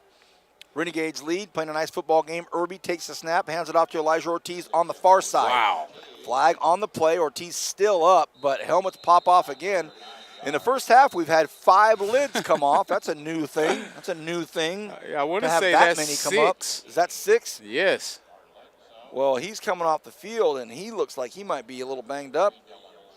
Like he's not looking good, the Moorpark player, and we got a flag on that play, thrown in the area of holding, but. Oh, that's Ivory Jackson. That's one of their superstar defensive ends / linebackers. Oh, and Ivory's coming off. They got you better for the block below the waist. So Josh Ubetta, block below the waist. Again, our halftime guest is going to be none other than Jeremy Stott. he was down doing the coin toss, it wasn't hard to figure out who Jeremy was. When the guy tossing the coin is bigger than the players and the players have pads on, you know he's big. 2nd and 19. Irby. They will not throw.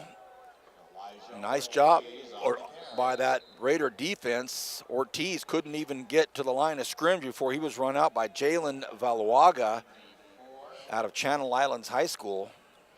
Ortiz has had some success getting to the edge, but Moorpark is one of those East-West teams that can fly around too, so you're not going to have too much success regularly. 2-minute mark here, coming up in 2 seconds. Left in the half, 14-0. Trips open set for the Renegades. Irby, they keep it on the ground, fakes it to Ortiz. He thought he would keep it himself, and that did not get him much. Still. Mark my words. That read option is going so well with Irby pulling it. Expect to see some read option, play action pass. Absolutely. Again, Jeremy Stott going to be here soon for our halftime, brought to you by Carpet Outlet Plus, the Red Carpet Halftime Show. I see him a few minutes ago making his way up here. Looking forward to that. 14-0 is the score. Next week, we're on the road. Hey, how about a nice November football game on the road? At November 10th, the night before Veterans Day, College of the Canyons, 6 p.m. kickoff. That's a great spot for a nice pregame meal right over there off the freeway right there. Be nice to go down there and surprise them.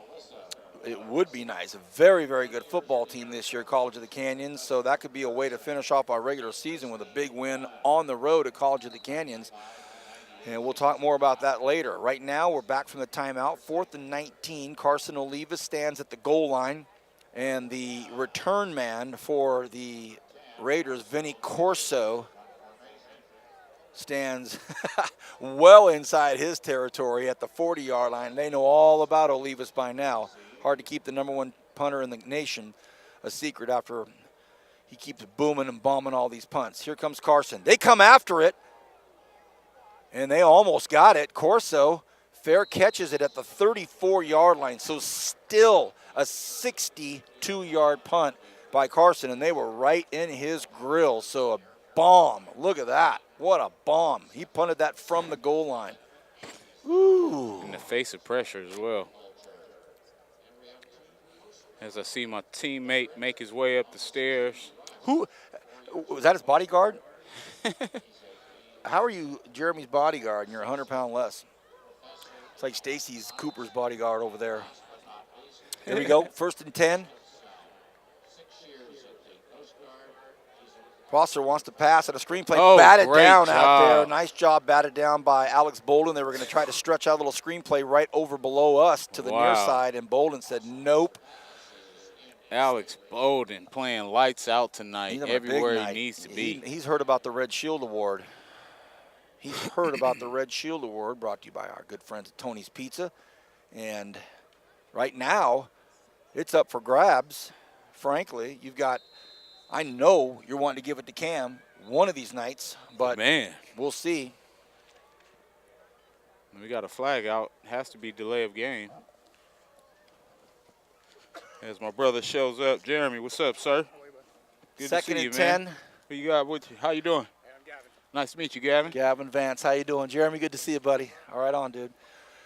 2nd and 10, a stoppage of play. Okay, right.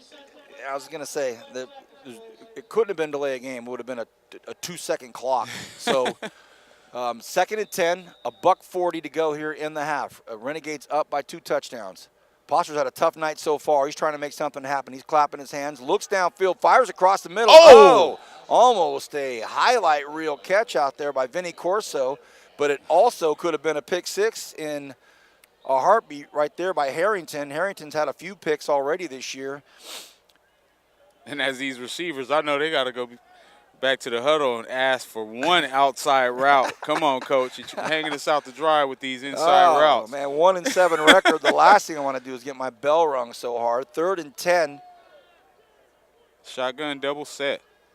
Again, he's feeling the pressure. He gets rid of it. Ball batted up. Oh, incomplete, no flag. So, again, you've got, Ethan Postler is really under some immense pressure to get rid of the football, and that was almost picked off again. And the Renegades will come out and punt return team, again, Cam Roberson's going to jog out to about the 20-yard line. Buck and a half left. How'd you like to be the guy standing in the pocket when it's collapsing with Ricky Ling, Y, Simpkins, and the rest of the task force coming to get you? All right, here's that big punter again. We got a timeout, Moorpark. Why they call a timeout at this moment is bewildering based on the fact that you're already down 14-0. Only thing I can think of is they wanted to re-emphasize. Not kicking it. Don't kick it to 22. Do whatever you can do. Don't kick it to 22. Yes. That's why you got the A seat. Because I was trying to figure out what do you got just to stick talk with me. about? I'll teach you football, Kenny. I'll teach you. Just stick with me. Yeah, but great point. You definitely don't want to kick it to Cam Roberson. I would kick it up here to the Dameron deck before I kick it to number 22. Well, the kicker is Steven Gomez, 6'1", 250. 6'1", 250. He's a big dude, and we've already seen how agile he is. He snagged a high snap out of the air and then booted it 55 yards. Uh-oh, Cam's got a shot. Catches it at the 20. He takes a look again. This time he's going to come right up the middle of the football field. Roberson, can he make one move, two moves? And he gets to the 40. A spin move to the 30, to the 20, to the 10. Touchdown, Renegades. Boom! Somebody give me a Tony's Pizza box. Well, we just asked why they would call a timeout. And wow. The one thing we thought they might have told him was, whatever you do, don't kick it to 22. Not only did they kick it to him, they kicked right a low to burner. And Cam Roberson, the early leader for the Red Shield Award. Well, I'm going to tell you. That's three and five returns now. 3 and 5 returns. I'm going to take it up a notch. Cam Roberson just made the All-American team as punt returner with that last return. You cannot kick it to this young man. The spin, now DeJager with the PAT. It's down, it's through, it's good. We'll take a super short break, 21-0, Renegades up. Goody! Wow, back right after this. Buying a pre-owned vehicle from an online company can be risky, especially if the vehicle is not seen in person before the purchase. At Three-Way Chevrolet, we want you to search and compare the inventory on our website, but then come in to the dealership and test drive our vehicles. Let us take the risk out of your buying experience. Buy from the dealer you trust, and when you step up to certified pre-owned, confidence comes standard. A 172-point inspection and reconditioning along with 2 factory-backed limited warranties and roadside assistance add up to a value you can depend on, and a vehicle you can trust. From Three-Way Chevrolet, your hometown dealership. Welcome back to BC Renegade football with the Renegades up 21 over Moorpark Raiders 0 with 1:14 remaining to play. How about Cam Makuddy Roberson with his 3rd return in the last 5 punts that I've seen him catch? Message to the rest of the state. If you're lined up in punt formation and you look to the opposite end and you see number deuce deuce, kick it to the stands. Antonio Garcia with the kickoff. Taken and bobbled at the 15, and he has some space. Ooh, knees collapsed on at the 44-yard line. It's going to be 1st and 10 for Moorpark. They have 1 timeout remaining. We got Jeremy Stott up for the halftime, red carpet halftime show. He's going to meet with Vance first, and then we're going to get into a little bit of our days on the gridiron as BHS and BC Renegade football and track guys. So Eric, one of our longtime veteran media guys, rolls up here with a brand new Renegade lid, right? We said, hey, thanks for, he's all bragging, they're free. And I said, well, thanks for bringing them up, dude. Oh, let me go down and get you one. Nothing. Oh. Postler throws, and it's overthrown. And now on a 2nd and 10, they stopped the clock with 1:02 left. Also, notice another post Yeah. into the dangerous area. You see the wide receiver, he didn't even attempt to get a hand up because he's trying to protect himself. Alligator arms right now. So on a 2nd and 10, I mean, I can't believe they're not just going to run this clock off, but they're not. Yeah, lizard arms. It was even shorter than alligator. Postler drops back again, takes a look, fires this one out, and that's incomplete. So now there's 58 seconds on the clock. And the Renegades, in theory, are going to get this thing back if they wanted to take a shot. But I believe, and my belief will be they'll just take the ball and go down on a knee, up 21-0. I don't know. I think Coach will want to get some more reps. Probably. Being we were a quarter light last week. You're right. Foster drops back, steps in, look out, he tucks and runs to get out of trouble, and he throws, and it's going to be awfully close to a first down. Did they get it? I don't think see so. where the spot is. I don't think so. I'm going to say they're about a yard short on this side. Well, oh, no, that is the line. That is it. They're going to move it. They picked up the first down with 50 seconds to go here. Great job keeping the play alive for Postler.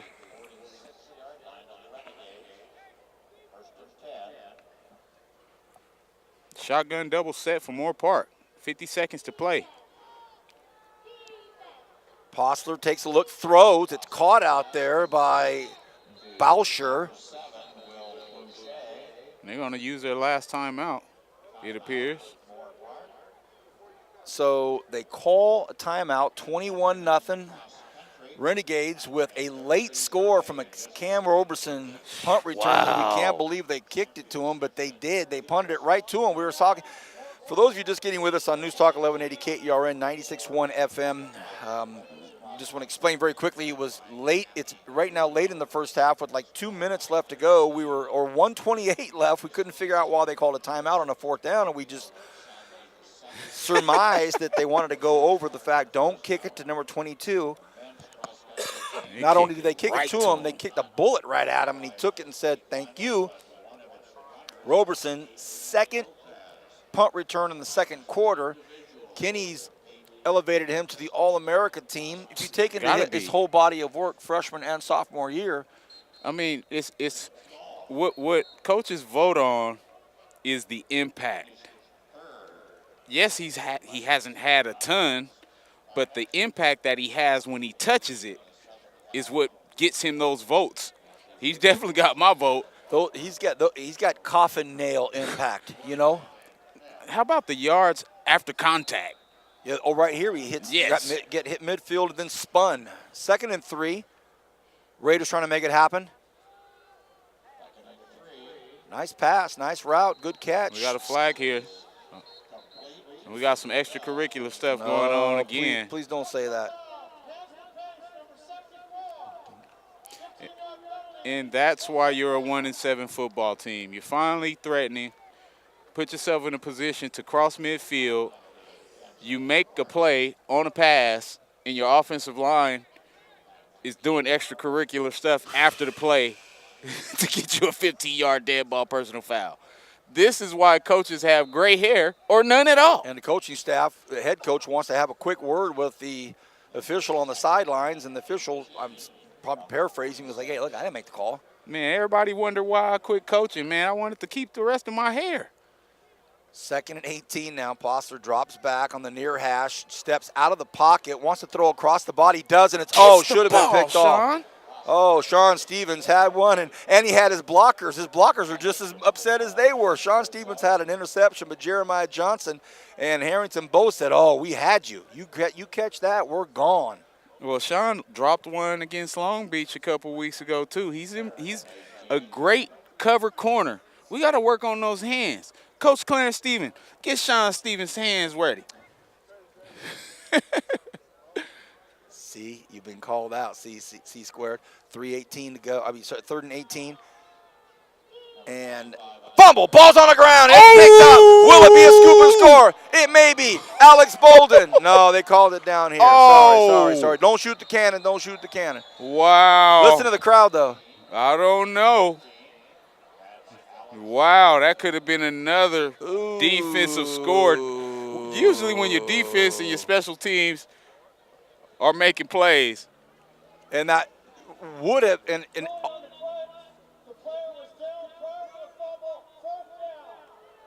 boo. You're getting about 4,000 boos right now. what's great, and Coach Chudy wants to have a quick word. Coach Chudy's like, wait a second. He was hit hard, and that ball popped out, but the officials say that he was down, and so now with a 4th and 15, I believe, I don't think they will punt it again. Don't tell me they're going to punt it again. I would definitely Hail Mary it before I try to punt it to this guy. And that'll do it. At the end of the half, it's 21-0, and it's all BC, but it wasn't that big of a lead about 5 minutes ago, and then the Cam Roberson show started, and 3-touchdown lead. When we come back, looking forward to this. What a great halftime we have for you. The Red Carpet Halftime Show brought to you by Carpet Outlet Plus. Jeremy Stott's going to join us. Back right after this on Bakersfield.com. News Talk 1180 KERN 96.1 FM. Rabobank delivers banking and financing for businesses grounded in agriculture, helping our customers learn from our knowledge, utilize our resources, and connect with our networks. It's all part of providing the right financial solutions at the right time. Because you work the land, we work for you. We're Rabobank. Let's talk. It's hard to think about winter with the leaves and pumpkins laying about, but it won't be fall forever. So swing by the fall tire sale at Les Schwab through October 31st. The sale may be seasonal, but our service is here forever. Les Schwab Tires. Doing the right thing matters.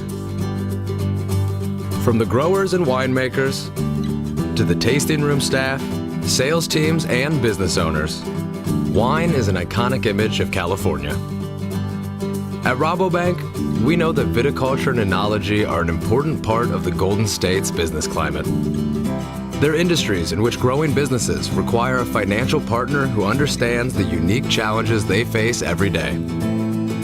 As one of the world's largest lenders to the wine industry, Rabobank provides local expertise, access to a global financial network, exclusive research, and educational resources. We're committed to nurturing and investing in California's wine network. We are Rabobank, driven to do more for the people and communities we serve. W.A. Thompson Distributing proudly supports Bakersfield College athletics. W.A. Thompson has been delivering quality beverage products to Kern County businesses for over 60 years. With great beer comes great responsibility. Please enjoy our products responsibly and always remember, 21 means 21. W.A. Thompson Distributing salutes BC football. Thanks for following the Renegades on the radio, and go Gates! Growth starts small, from a seed or an idea or a plan for your future. And with the right tools, the right guidance, things start to happen. At Rabobank, we know about growth because we provide banking for communities grounded in agriculture, helping people like you and communities like ours thrive with the right banking solutions. It's why at Rabobank we roll up our sleeves to go to work for you. We're Rabobank. Let's talk. Think about winter with the leaves and pumpkins laying about, but it won't be fall forever. So swing by the fall tire sale at Les Schwab through October 31st. The sale may be seasonal, but our service is here forever. Les Schwab Tires. Doing the right thing Every matters. day the headlines ring out about another data breach or some new cyber threat. In today's high-tech business world, a lack of network and data security can cause catastrophic problems. The solution is so simple. Grapevine MSP Technology Services. Grapevine MSP is Bakersfield's leading provider of managed IT services. IT consulting, data backup, disaster recovery, cloud services, computer repair, and Mitel phone systems. Grapevine MSP has the fastest service response times in the Valley, and they understand that downtime costs your business money.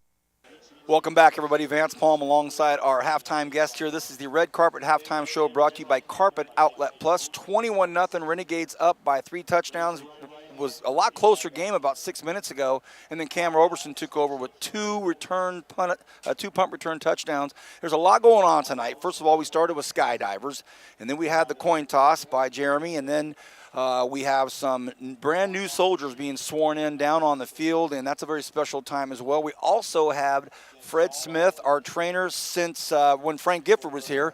He's retiring after 35 years, so a lot happened tonight. Jeremy, good to see you. Thanks for being with us. I know you've done the show with Kenny before, and we gave a long introduction of you earlier tonight, so our audience is ready for it. First of all, what do you make of the first half?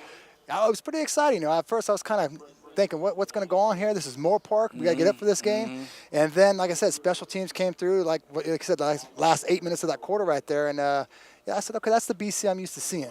Let's put some points on the board. Let's get some distance between us. Let's go have a good little halftime rah, get back there. Let's close it down third and fourth quarter.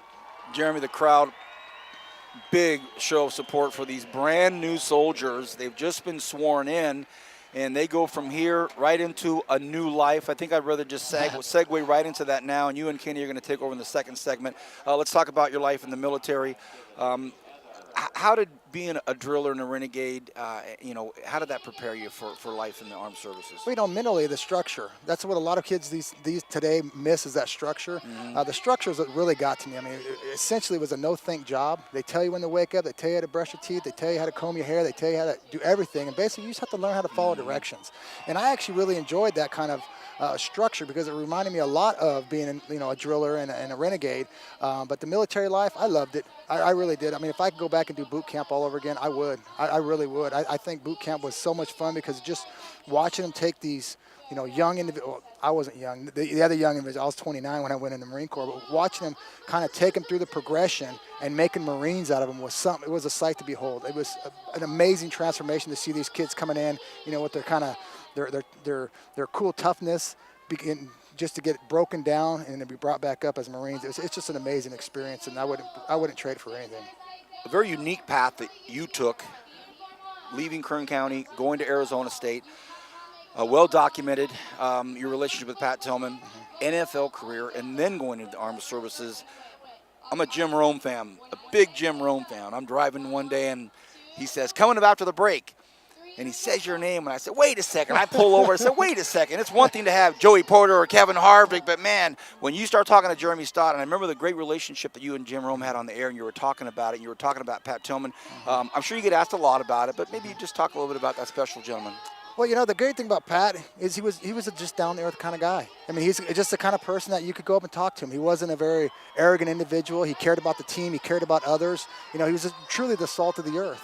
And, unfortunately, we don't see a lot of that today in individuals. He'd just tell you right where you stood, hey, what you're doing is wrong, or, hey, you need to pick it up, or and that's what really made Pat great, is that, he was a great individual and a great human being, but also a great athlete as well. But like I said, I'm actually kind of a little emotional, because last night he was actually inducted into the Arizona State, not the Arizona State like university, but the Arizona State Hall of Fame for the state of Arizona, which was kind of huge. And seeing Jake Plummer up there kind of representing Pat, it always brings back, what he could have been, or what he would have been doing, or what would have Pat would have done after getting back from the Army. It's just kind of like because I actually had a conversation before he went to Afghanistan, because there was actually a clause in his contract, his military contract, that once he was exposed to combat, he could actually get out of his contract.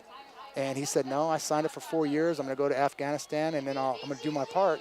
And that was the last time I talked to him. So, I mean, it's a pretty emotional time. Anytime you talk about Pat Tillman, I can't believe it's been, so many years he's been gone. But just a great dude, great individual. Wish we had him around. Wish we could have more like him. But he was one of a kind. Before we go to break, because I know Kenny is chomping at the bit, wants to come talk to he just speaks so reverently of you, so he can't wait to spend some time with you. A couple of quick hitters here. Toughest coach you had at Bakersfield High School? Oh, Coach Padilla, Coach Hartnett. They were kind of in the same ball game, or same ball group right there. Toughest coach you had at Bakersfield College? Oh, Coach Dameron, by far. Coach Dameron. Dameron. This is the Dameron deck. We've renamed it the Dameron deck. I love it. My brother-in-law is Paul Dameron, so any kind of talk you want to do about Dameron is good. Your life here as a renegade, any special moments, any special games that stand out? Like if somebody to say, all right, you have one story to tell as a renegade, what would it be? Actually, it was the time when I had to play defense. I was actually an offensive tackle and tight end, and I think it was it Moorpark? I forget which. It wasn't Moorpark, but one of the games, our defensive line had been on the field for so long that they were just beat. And they said, hey, Stott, get in there and play D-line. So I'm like, okay. Went out there, played five downs. I think I got a tackle or maybe even a sack. But it was actually 5 plays on defensive line was actually what earned me a full-ride scholarship to Arizona State University. No way.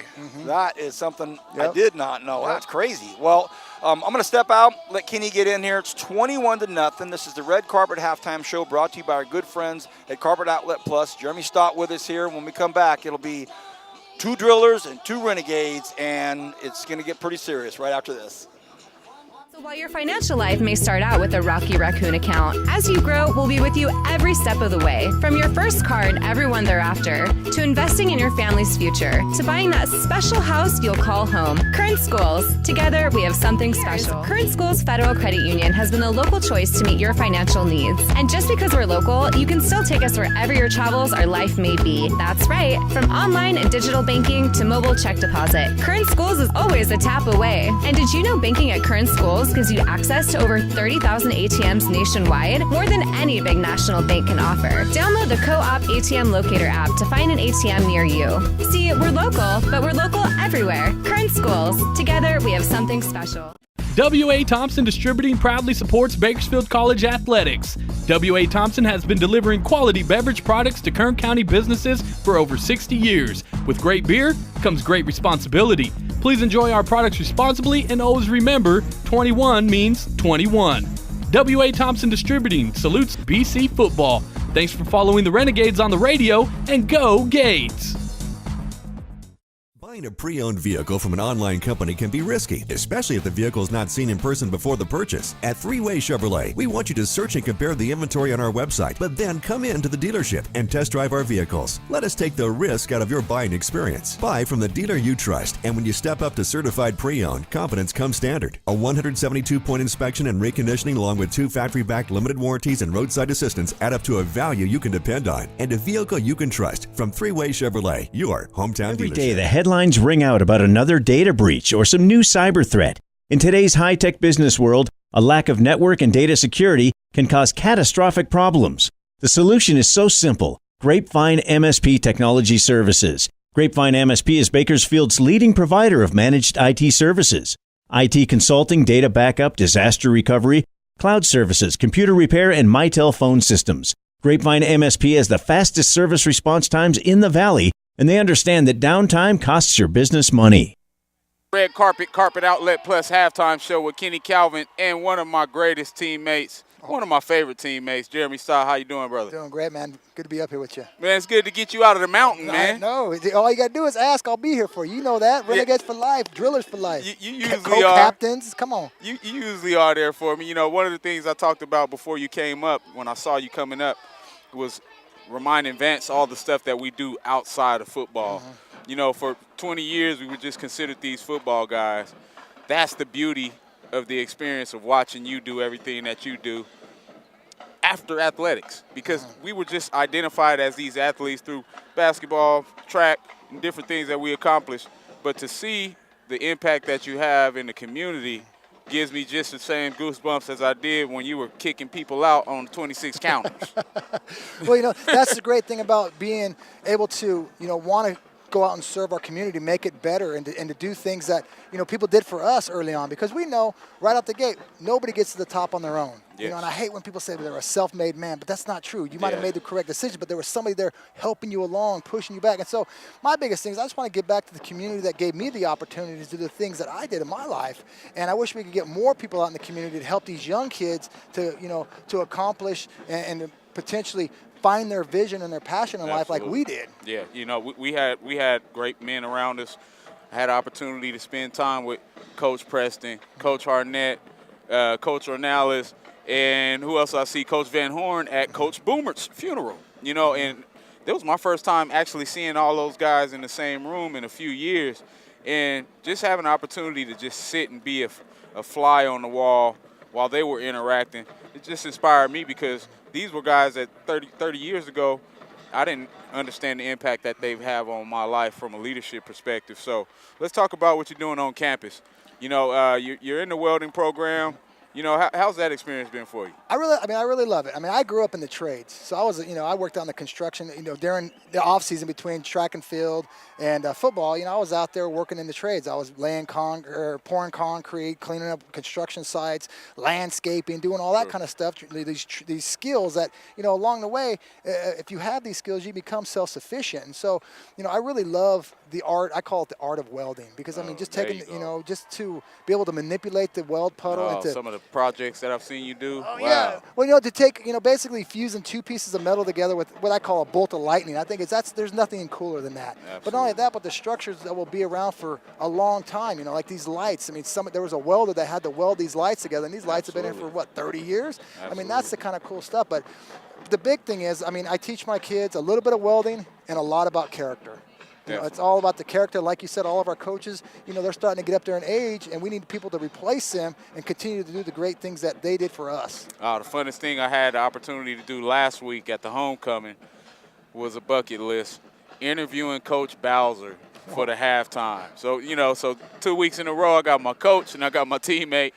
I had a chance to talk to Coach Bowser about one of my greatest Bowser memories. I'm going to ask you if you remember this. Oh, God. We tied 10-10 to Glendale. Down south, playing at Glendale. Coach Bowser comes in at halftime and gives us this halftime speech. Needless to say, we came out and won 50-10 after being tied 10-10. But it was also a couple headaches in the room too. Justin Meek and whoever else had to get smacked upside the head. You got the best of Coach Bowser that night, and he motivated us to be great. But that's the kind of great things I love. That's one thing I miss about today is when they ask me who's my most memorable coach, but by hands down would be Coach Dameron. Not that, Saw because Coach Dameron last week, too. I would love, the fact that he was able to lay hands on you in a good way to motivate you. We don't see enough of that today because, a lot of times people say, well, that's not right. You don't need to be touching my kid. Or, my mom thought it was funny when Coach Dameron elbowed me in the stomach because I wouldn't get back behind the line. Get back, boom. And my mom thought that was so funny. But that's one thing I wish we'd see more of today is that disciplinarian type of tough coach. love. Yes, you got to have it. You got to have it. And so that's what I teach my kids, even in, not my kids, but my students. I call them my kids. Some of them are like 60 years old. But I call them my kids. You can still learn that type of discipline, and I look back on our athletic career, that set the foundation for everything that came afterwards. I tell people all the time that Bakersfield College was the catalyst for Arizona State, for the NFL, for the track and field stuff, for the Marine Corps, for my silly bicycle ride across the country, 3,400 miles across the country on a bicycle. That all started right here at BC. That was the mindset right over there on that practice field, getting beat down in the dirt and then brought back up as Gades to come out here on the field like they are tonight and just blow a team out. That builds confidence in life. That builds the character traits that we're looking for. We had no idea what was being taught to us and how long it would stick. And tonight, is sophomore night for some of the Renegade players out there who play their last game as sophomores. I remember us coming down the hill, that last time and getting the opportunity to play and win championships together. But the things that we get to do day in and day out now, I want to say, those were the greatest times of our life as players. But we've been able to take part in some pretty dang fantastic things, man. And I'm proud of you, man. Well, especially the thing that you're doing in the community with the cleats for the kids and stuff. I told you that on your show that, it was BC that had to bring me cleats because in high school I wore a size 15 shoe. Yes, and I still haven't found a kid to give the 15s to yet. I'm gonna find one. But like I said, back then, the community had to help me. My parents couldn't afford it, and plus we couldn't find a size 15, 22 year or whatever it was, 24 years ago now. Yes. They couldn't find a shoe like that, and so BC had to step up, and that's kind of where we need to be, is to step up for these kids, for the young people, and for the community, and go out there and help them. Like I said, your whole cleat thing, I love that thing. And nobody came up to you and said, "Hey, Kenny, go get the kids some cleats." You were like, "No, what? This is in my heart." Yeah, I remember tons of people. There's tons of people that are helping us with that. Teammates, coaches. We've had coaches as sponsors. We actually had a few sponsors step in as we transition to different sports this week. So, fast forwarding past my initiative, because today's about you. Oh, no, Well, I'll say this. It's about the value and the impact that you had after football from the military perspective. And before we go to break, we got about 40 seconds left. I just want to tell you how I remember when I had just retired from playing. You know, I had just left Arizona and had opportunity to hang out with some of your buddies and some of our old teammates who had transitioned into Arizona at the same time. And not knowing what life had for us after the game was over. Seeing us transition into men, you know, and seeing you transition into a guy that used the military to continue to instill that discipline in your life and have the opportunity to transition into education where you're still going after it is inspiring. You know, and we never have enough time to talk about what we want to talk about, and that's changing the world one day at a time. I admire you, how you stand up to some of the people who think that we're all supposed to think the same way as the people who are the color that we are. We don't do that. We have our own genuine mindset of being great people no matter where we come from. So Jeremy, more than anything, you know, I see you brought your other Marine, fellow Marine. What was his name again? It's Gavin. Gavin. Yeah, you know, he was a Marine with 3-7. He's been to Afghanistan and Iraq. Great guy. Met him tonight. He works for Chevron. He wanted to be here, Beautiful. be a part of it.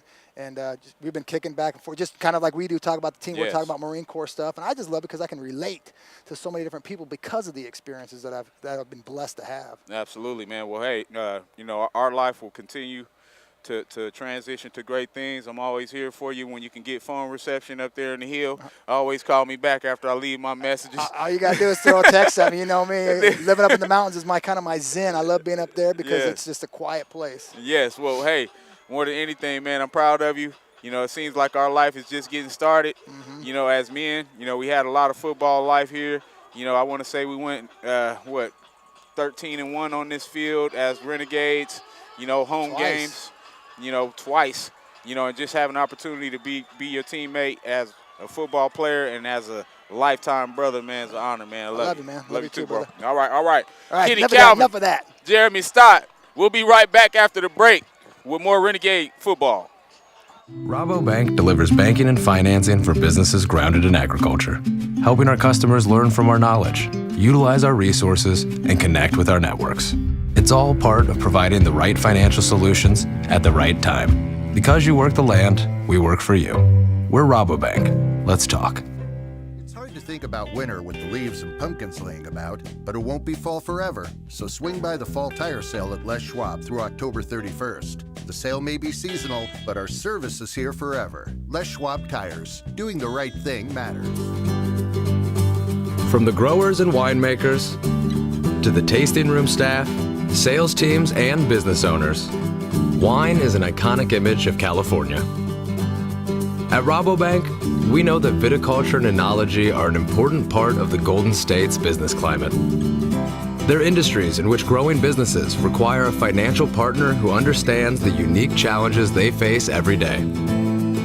As one of the world's largest lenders to the wine industry, Rabobank provides local expertise, access to a global financial network, exclusive research, and educational resources.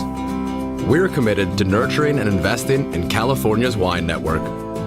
We are Rabobank, driven to do more for the people and communities we serve. W.A. Thompson Distributing proudly supports Bakersfield College athletics. W.A. Thompson has been delivering quality beverage products to Kern County businesses for over 60 years. With great beer comes great responsibility. Please enjoy our products responsibly and always remember, 21 means 21. W.A. Thompson Distributing salutes BC football. Thanks for following the Renegades on the radio, and go Gates! Every day the headlines ring out about another data breach or some new cyber threat. In today's high-tech business world, a lack of network and data security can cause catastrophic problems. The solution is so simple. Grapevine MSP Technology Services. Grapevine MSP is Bakersfield's leading provider of managed IT services.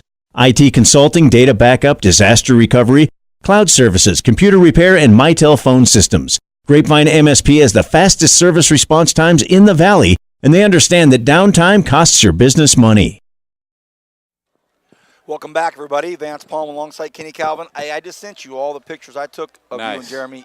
You going to send me the ones? Yes, I got you covered. And that was a great interview with Jeremy Stott. Great to have him up here, and even the Moorpark guys were like, "That Jeremy Stott?" I said, "Yes, Jeremy Stott. Yes, it is." And great to hear Jeremy just wax eloquence on so many different topics. Thank you, Jeremy. Appreciate that so very much. And we're about to start the third quarter. We got wrapped up in it, and Steve Lynch from the Lynch Mob brought up the stats, and I wasn't even looking at them yet because I was just so engrossed with Jeremy Stott being up here. That's good stuff. 21-0. We'll get some numbers to you from the first half in just a minute or two. Finally got the selfie with Lynch. We always leaving Lynch out of the selfie mob. Okay, Arvin will kick off, and a beauty down to the 3-yard line. Antonio Garcia kicks it to the 2-yard line in the corner by the pylon. So that's a beauty by the Arvin High Bear. Thank you, Antonio. Anything stand out, Kenny, on those numbers that were passed out by the Lynch Mob? Nope, no what stands out to me. 5 for 7 for Jacob Irby. That shows that he's not forcing balls, he's not making mistakes, and he's making great decisions because he's not having to throw them away. And he's executing. He's executing. You know, nonetheless, I ain't even going to talk about Cam averaging 80 yards a punt return. Wow. But how about we make it 3 and out, and you have to punt it back to him, and let's get 5 punt returns out of Cam tonight. Well, Moorpark might have something to say about that. You know, we haven't seen Troy Smith since the first quarter, and the Moorpark media team, good guys. We've known them for years now, and every time they come up to the Dameron deck, they always super cool just dudes. Love this view, and they like the smell from that tailgate. And by the way, you know it's a good tailgate when the smoke from the barbecue is wafting past the lights, coming past the lights, right past us. That's good stuff. Who we got a con to get Chad Manning to throw just some rolled ribs up here. up here? No food in Stacy's hand. No food in Coop's hands. We already know Eric went and got hats and didn't bring us anything. Uh-oh. Look out. Ooh. Big Fumble. contact. No, that ball's out, but it's going to be. And he's hurt. Sean Stevens.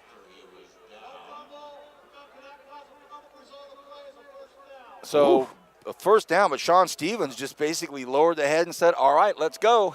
Great job in the open field by Sean Stevens, and that was a load to bring down. I remember the good old days when Coop would bring us food. All right, 1st and 10.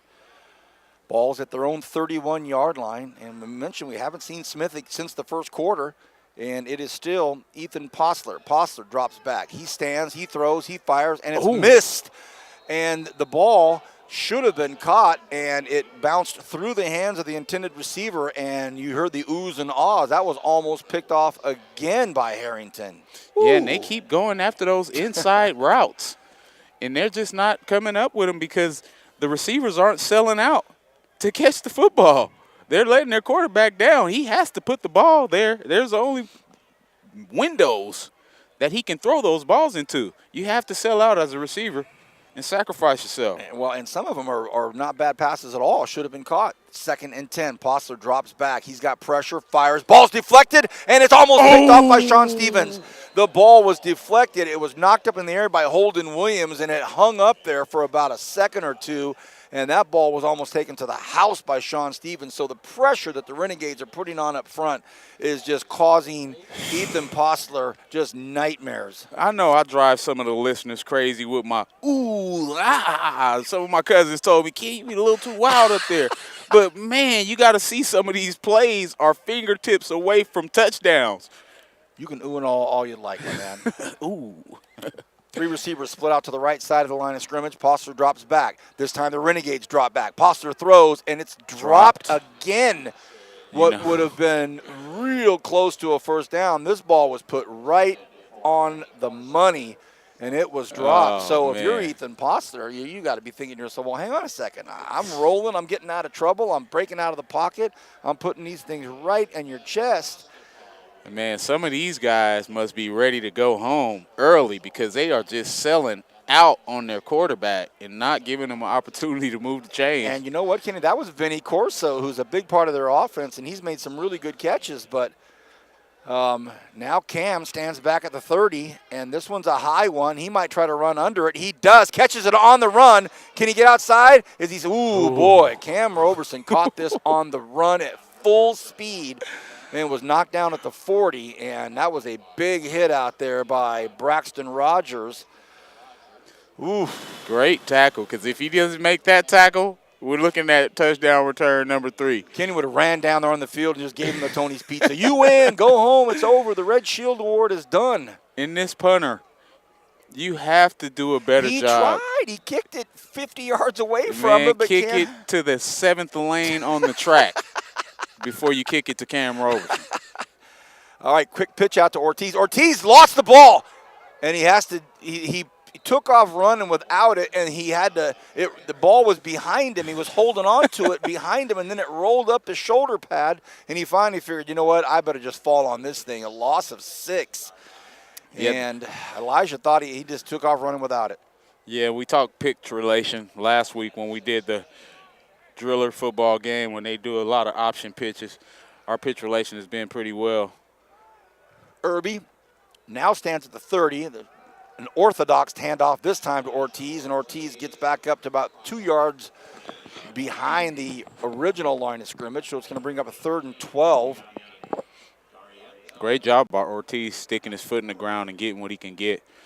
Gets about 3 to 4 yards, making it a 3rd and 12. Let's see if Irby goes back to the air, but we do have that H-back set, and that usually means run.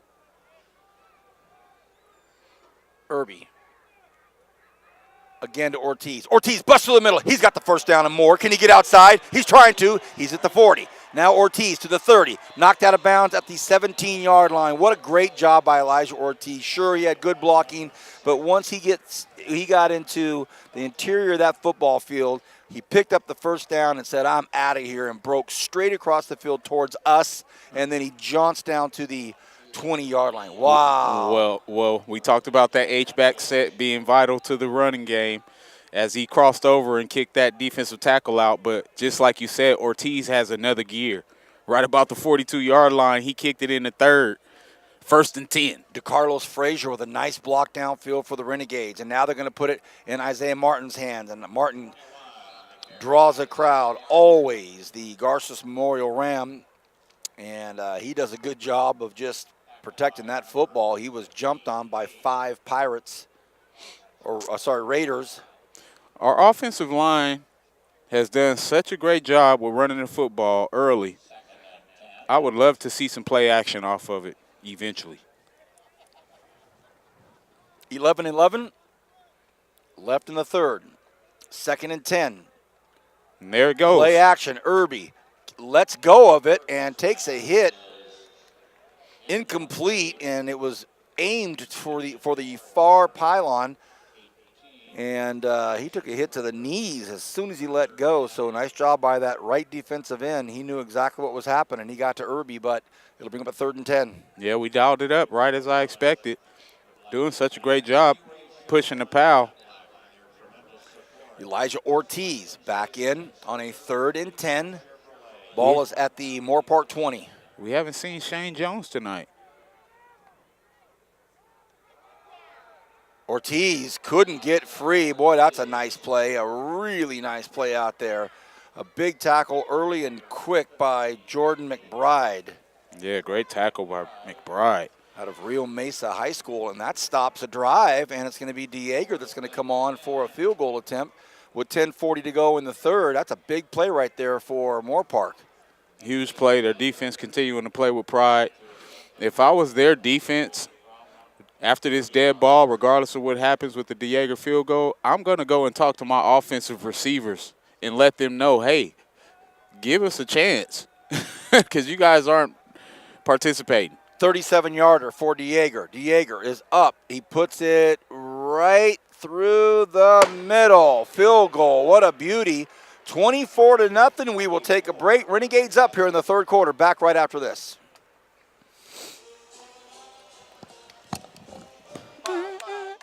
W.A. Thompson Distributing proudly supports Bakersfield College athletics.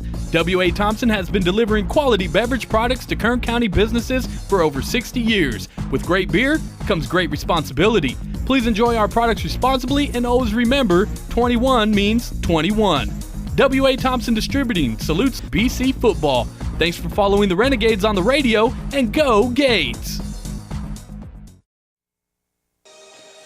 Welcome back to BC Renegade Football on Bakersfield.com. Kern News Talk 1180 AM, 96.1 FM. This is Kenny Calvin and Vance Palm. Beautiful day to be a Renegade as we're up 24-0. Looking to move on to 6-3. A lot of football left to be played in this third quarter. However, Moorpark's offense has continued to stall, so we'll see if they really want to continue this game after this drive. Kick is up. Taken at the 10 by Corso. He's out across the 35, tackled at the 38-yard line, or the 33-yard line, where it'll be 1st and 10 heading south. Justin Harrington on the tackle. Justin Harrington playing a lights-out year at the safety position for the Renegades. You know, Kenny, that College of the Canyon game now, you can almost hear it calling already. It's almost calling already. I would love to see what they're doing on the scoreboard right now. This drive starts on the ground. They hand it off to Alex Teeley. Yeah, and Ricky Ling Y met him in the hole right away after the 2-yard gain. Ricky's been very active today, but when is he not? Picked up 2 yards. The ball is at the 35-yard line of Moorpark. They're heading towards the city. There's the snap. Again, they're going to give it to Tilly. Oh, one missed tackle. Ooh. Great job by the defensive secondary being that last line of defense. Sean Stevens on the tackle, and we have a Renegade down. His helmet's off. And they're going to say an injury timeout to LJ Early. That's your white hat. That's a great white hat. I love this cat, man. He makes quick calls. He doesn't even come over and stand and face the press box. Yeah, he just makes calls on the run. And then he thought LJ Early was down. He said injury timeout. He goes, nah, he's good. He's good. On the microphone, this guy's good. Renegade defense with another opportunity to get this team with a 3-and-out. Let's see what Coach Bolton dials up. Here's the 3rd and 5, Kenny. Looks like they're going to run the wheel. Poltzer's in big trouble. Gets rid of it. Oh, almost took his receiver's head off. He threw it. Well, no, he had a receiver out there in Luis St. Pierre, but St. Pierre was 1 foot away from him. So another helmet comes off. Holden Williams. I've never seen anything like it tonight. Man, we need to check on these manufacturers. Whatever's happening, see another helmet pops off. But he was going off anyway, Holden Williams was, because they held the Moorpark Raiders from getting a first down, and so they're going to punt it again. And some guy that wears jersey 22 for the Renegades is back there again. Man, kick this ball to lane 9, young man. Let's see what Gomez does. Gomez has a big leg himself. He's no slouch. He hammers one. Roberson takes it at the 22. Cam looking to get upfield. Cam in traffic. They finally get him down at the 35-yard line. So they continue to kick to him, and we happily accept 1st and 10 Renegades at the 35-yard line. Kenneth Calvin, you will get 1 extra hour of sleep tonight. How will you take advantage of that extra hour? Knowing Kenneth Calvin, he's probably going to figure out what he can do in that extra hour. That's what I'm asking. That's a great answer, Kenny. I'm just basically saying I'm going to take advantage of the extra hour. I know, but doing what? I don't know. Kenny. All right, 1st and 10. Irby hands the ball off to Ortiz. Ortiz to the middle of the football field, to the 50, to the 40, to the 39-yard line. Oh, Elijah Ortiz. He is such a pleasure to call. I mean, he has got that game, man. He breaks through contact, a couple of arm tackles that he breaks, and he's just gone. What a gain. It's very rare to see running backs under 210 pounds get stronger as the game goes on. You're so right. And he carries the ball so often. Now Irby in the shotgun, ball's at the 39-yard line. Again, he hands it to Ortiz. Ortiz looking for some space. This time, not much. Maybe a yard, maybe not, maybe nothing.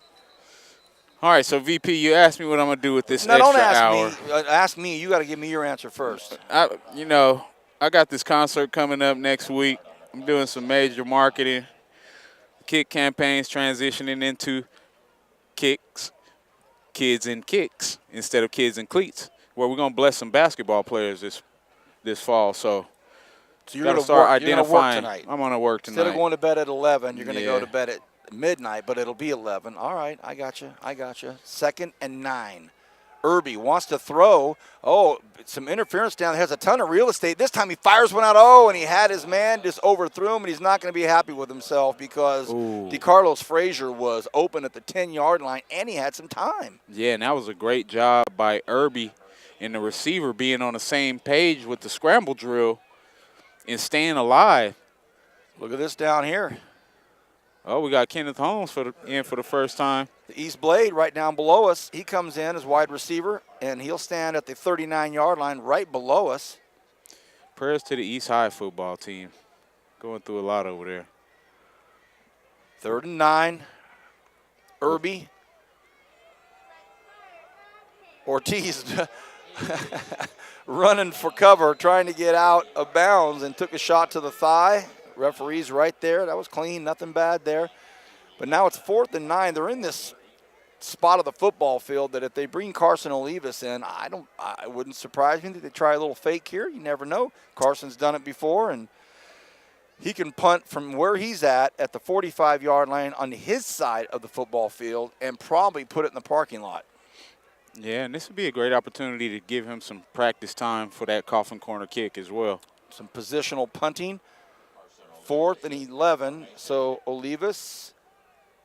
Nice. He does it perfect. It could be caught. It might be caught down there. Oh, what a beauty. And it is at the 8-yard line. Great job out there by the Carson Olivas team. Bishop Maxwell, how's that? BHS Driller gets down there and downs it. And I just see that name, Bishop Maxwell, and it just reminds me how deep and talented this football team is. Another freshman that will be making a mark next year. And Olivas. They downed it at the 8-yard line. Woo! You know, it's just such an honor to call Olivas' games.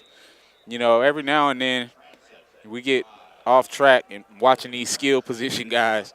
But this guy is playing lights out football on a nationwide level. Every punt. Every 1st punt. and 10. Pulitzer throws, and his receiver completely did not know what was happening.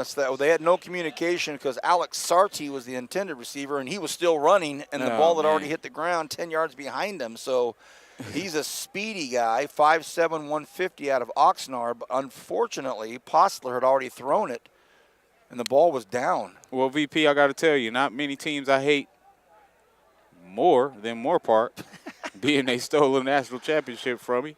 But I feel sorry for Postler, man. He's making some good throws, and these receivers are just tanking on him. So they stay on the ground then, and a running play gains them maybe a yard, maybe 2. How about that story Jeremy Stott told me, and then he told you in between the break? You guys were playing at Hancock, and you guys as a defense have been on the field all night long. So Dameron tells him, go in there and play defense. Chad Greider's hitting him on the side of the legs to tell him which side to go on. And those 5 or 6 plays get him a scholarship at ASU. We're the difference makers, too. We joked about that game. You know, it was a game where we were playing against Troy Ochoa's Allen Hancock team, and we win 50-48. I had a 50-yard fake punt for a touchdown.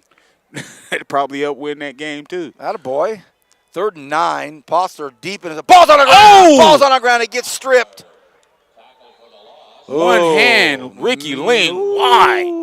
He fell back on it, but Ricky Ling Way goodness, just ripped Postler, and he's having he's a tough kid. I'll tell you that much. That quarterback is tough because he's taking some big hits. VP, Ricky Lane, why? One hand on you. Like he your uncle and he playing you in the front yard. He just threw the guy down with one hand. Okay, Kenny, here's a question for you. Stephen Gomez, heels on the back of the end zone. Does he punt it or does he step out of bounds? Man, I step out of bounds for safety. Does he take the 2-point safety or will he punt? He goes for the punt, and now Cam's going to get a chance to run it at the 45. Roberson at the Moorpark 45. Now he's looking for some room. He's at the 30. He cuts back up. Roberson down at the 7. Ball's on the ground. They're going to say he was already down. He got to the 17-yard line. Flag on the play at the 25, and I think that's going to be on the Renegades, a block in the back.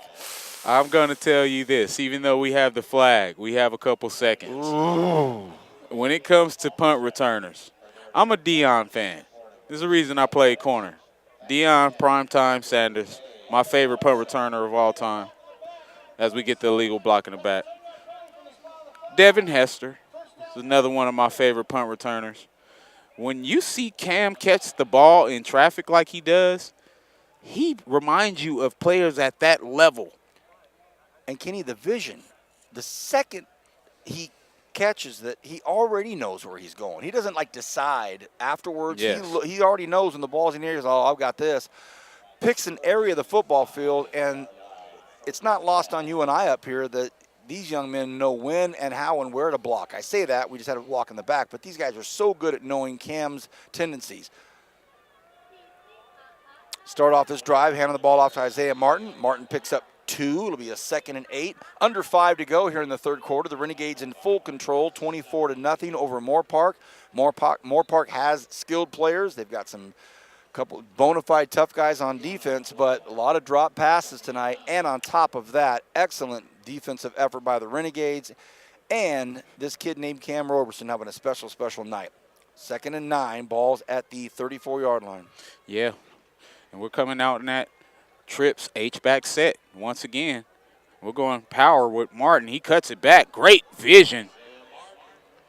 Had he not run into DeCarlos Fraser, he might be in the end zone. Ran into his own guy trying to make a block there.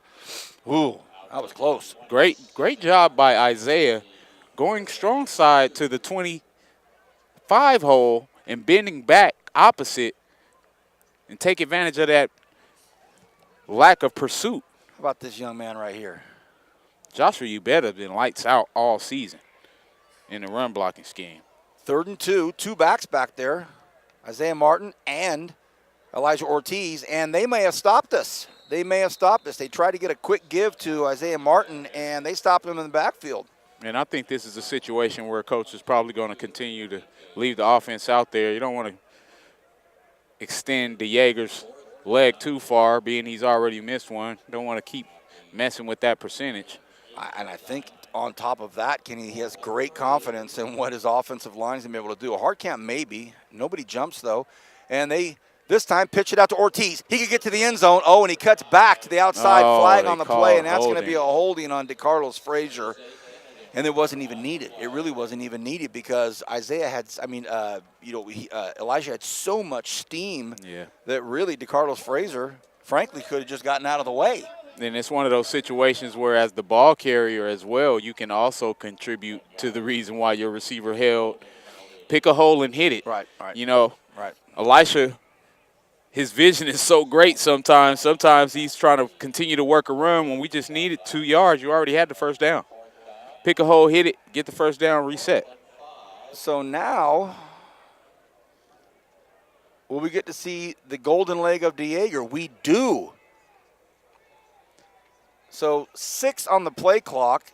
Moran's going to have to get down quickly. They're going to have to make this snap quickly. 1 on the play clock. They get it up, and DeJager, with no time on the play clock, they call a timeout quickly right beforehand. So they rushed the field goal unit on to the field, and they didn't want to take a chance of him missing that one from back there. So they called the timeout, and it's going to be about a 47-yarder. And I like that by the coaching staff because you have a kicker that you respect more than anything. You don't want to put him in bad situations and destroy his confidence by running him on. Right. He missed the first one of the season, and I was talking to the Moorpark media guys about it. They said, yeah, it's what we thought it was his first miss. So now to have him come out with some discombobulation and not have it be his fault, now we're going to see the 47-yard attempt after the quick timeout. Let's not forget the holder for the Renegades is Josh Moran. He's had a touchdown pass this year already at Ventura.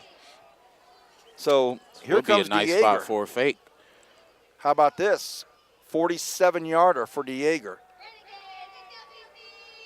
He's already had a 50-yarder this year at Long Beach. The snap, the hold, the kick, and DeJager, no good. He's wide right. He's wide right tonight. Ay. And that's just like we talked about, putting a kicker who's been lights out in tough situations. kind of goes on the offense, him missing that based on that penalty, from that holding penalty. We don't get that holding penalty, he doesn't miss that kick, and his percentage is a little higher. Wow. So if I was the Jaeger, I'm going to find that number 80. Is that right? He's going to go talk to DeCarlos, say it's all on you, buddy. I'd like to see the kicker challenge the receiver. Yeah, right, and that'd be great. Say, have a seat, my man, have a seat. 1st and 10 for the Raiders. Postler takes a look, stands in the pocket, and this time he just gets hit hard. Simpkins came in to finish it off, but all the hard work was done by Holden Williams. And I've got to tell you, as well. Ethan Postler does not shy away from contact, but I'm thinking right there he's got to get rid of it. Postler may be the toughest person on the field right now, how he's getting harassed by this defensive line. But more than anything, how about the gang tackling by this defense? Simpkins is basically bear hugged, sacked that dude right now. Simpkins took down Postler and Holden Williams. He took down both guys. So now you've got Ethan Postler. He's a freshman, by the way, 6'6", 210. He's got the makings of a really nice quarterback, but he's getting banged up tonight. Takes the snap. This time he might go down again, and he does. He goes down again. Guess who? Ricky Lingwei. Oh, my goodness.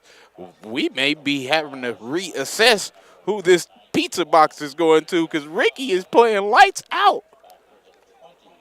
Cam Roberson with 2 punt returns. Ricky Lingwei with 4 sacks. Wow. And 2 of them with 1 arm. So, and don't start trying to talk about 2 pizza boxes. Man. The red shield is 1 shield. Woo. We have to make a tough call. 3rd and 20. Man. 3rd and 20. Postler in the shotgun, strong right side of his line of scrimmage. He drops back, has some time, fires, ball, he tucks it back in. Now he gets rid of it, and that, oh my goodness, incomplete. That was a dangerous, dangerous play by Ethan Postler. He tucked it back in, and then on the run over here next to us, fired one out here, and that was almost picked off by Sean Stevens. So 4th down, and the Renegades will get the ball back. And if anybody will tell you, VP will. I'm a homer if you ever seen one. But right now, I feel like adopting Postler and taking him in because he's getting abused. He is getting hit hard, and now Cam Roberson stands at the 40. Renegades might come after it. No, they don't. Roberson can run under this one. He gets another shot at it. Takes it at the 42. What can he do? Cam looking to come to this side now. He's got the speed. Can he break away? And he finally gets tackled at the 45-yard line. Everybody in the Memorial Stadium stands is basically, and then, They all expect Cam to run back every punt now, but he hasn't fair caught one tonight. Not one fair catch. Well, the one thing you know about Cam is that there's going to be 2 people that miss each punt. And that time he got up, he's hopping on it a little bit.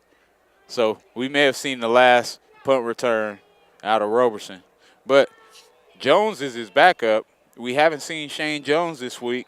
He finished the game pretty healthy last weekend. I'm hoping everything's all right with the young man. Hey, we could see a Darian Rowell back there maybe. That'd be nice. That would be nice. Irby. Ball is now at the Renegades' 44-yard line. He takes the snap. Guess what? He hands it off to Elijah Ortiz. Ortiz takes a big hit at the line of scrimmage. No gain on that play. 2nd and 10. We're under a minute to go in the 3rd quarter. The Renegades lead 24-0 over Moorpark. And the Renegades starting, at least the optics for me, starting to put together a pretty solid squad right now, getting ready to go into College of the Canyons next week. And we all know that that's going to be a festive atmosphere, shall we say. Oh, yeah, and they got a couple of local guys down there that ran away from here because they thought they weren't going to get playing time and went down there and sat on the bench. 2nd and 10. Irby wants to throw long. Comes down here, fires one to the far side of the football field, and it's caught. What a pass, what a catch. Listen to the crowd. A diving catch for a long, long first down, and that was made by Bishop Maxwell. Wow. We just talked about Bishop, didn't we? You definitely did. What a long bomb down here to the 5-yard line. A stretched out diving catch, but how about the toss from Irby? A 53-yard toss right on the numbers, and Bishop Maxwell stretches out and makes a diving catch. Wow. Well, one of the things that Coach Chudy said he was most disappointed about last week as we come down to the end of the quarter was giving 2nd and 3rd string guys an opportunity to make plays. Great job by Bishop Maxwell. Well, he gave that one, and what a play. We'll be back into the 3rd quarter, 24-0. BC Up on Bakersfield.com. Every day, the headlines ring out about another data breach or some new cyber threat. In today's high-tech business world, a lack of network and data security can cause catastrophic problems. The solution is so simple. Grapevine MSP Technology Services. Grapevine MSP is Bakersfield's leading provider of managed IT services. IT consulting, data backup, disaster recovery, cloud services, computer repair, and Mitel phone systems. Grapevine MSP has the fastest service response times in the Valley, and they understand that downtime costs your business money.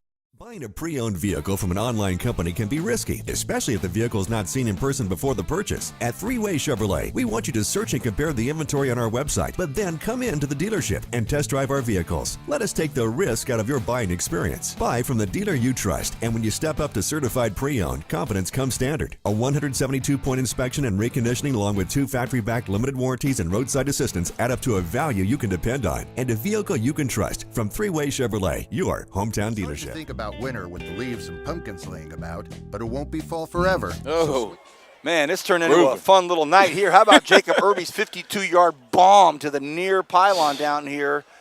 Diving catch by Bishop Maxwell, and now it is first and goal from the 5. Flop the field and start the fourth quarter. The Renegades heading downtown on a first and goal. Ortiz, will he get in? He does. Touchdown, Renegades. Boom, Elijah Ortiz. Big Lynch with Lynch the fourth-quarter stats. Elijah Ortiz, Thank touchdown, you, sir. Renegades, 30-0. Steve Lynch, the man. They're having to find it. They had to find some more gunpowder. They had to call the guy. Hey, can you bring another bucket of that gunpowder up here? We're out, 30-0, Renegades. And here comes DeJager.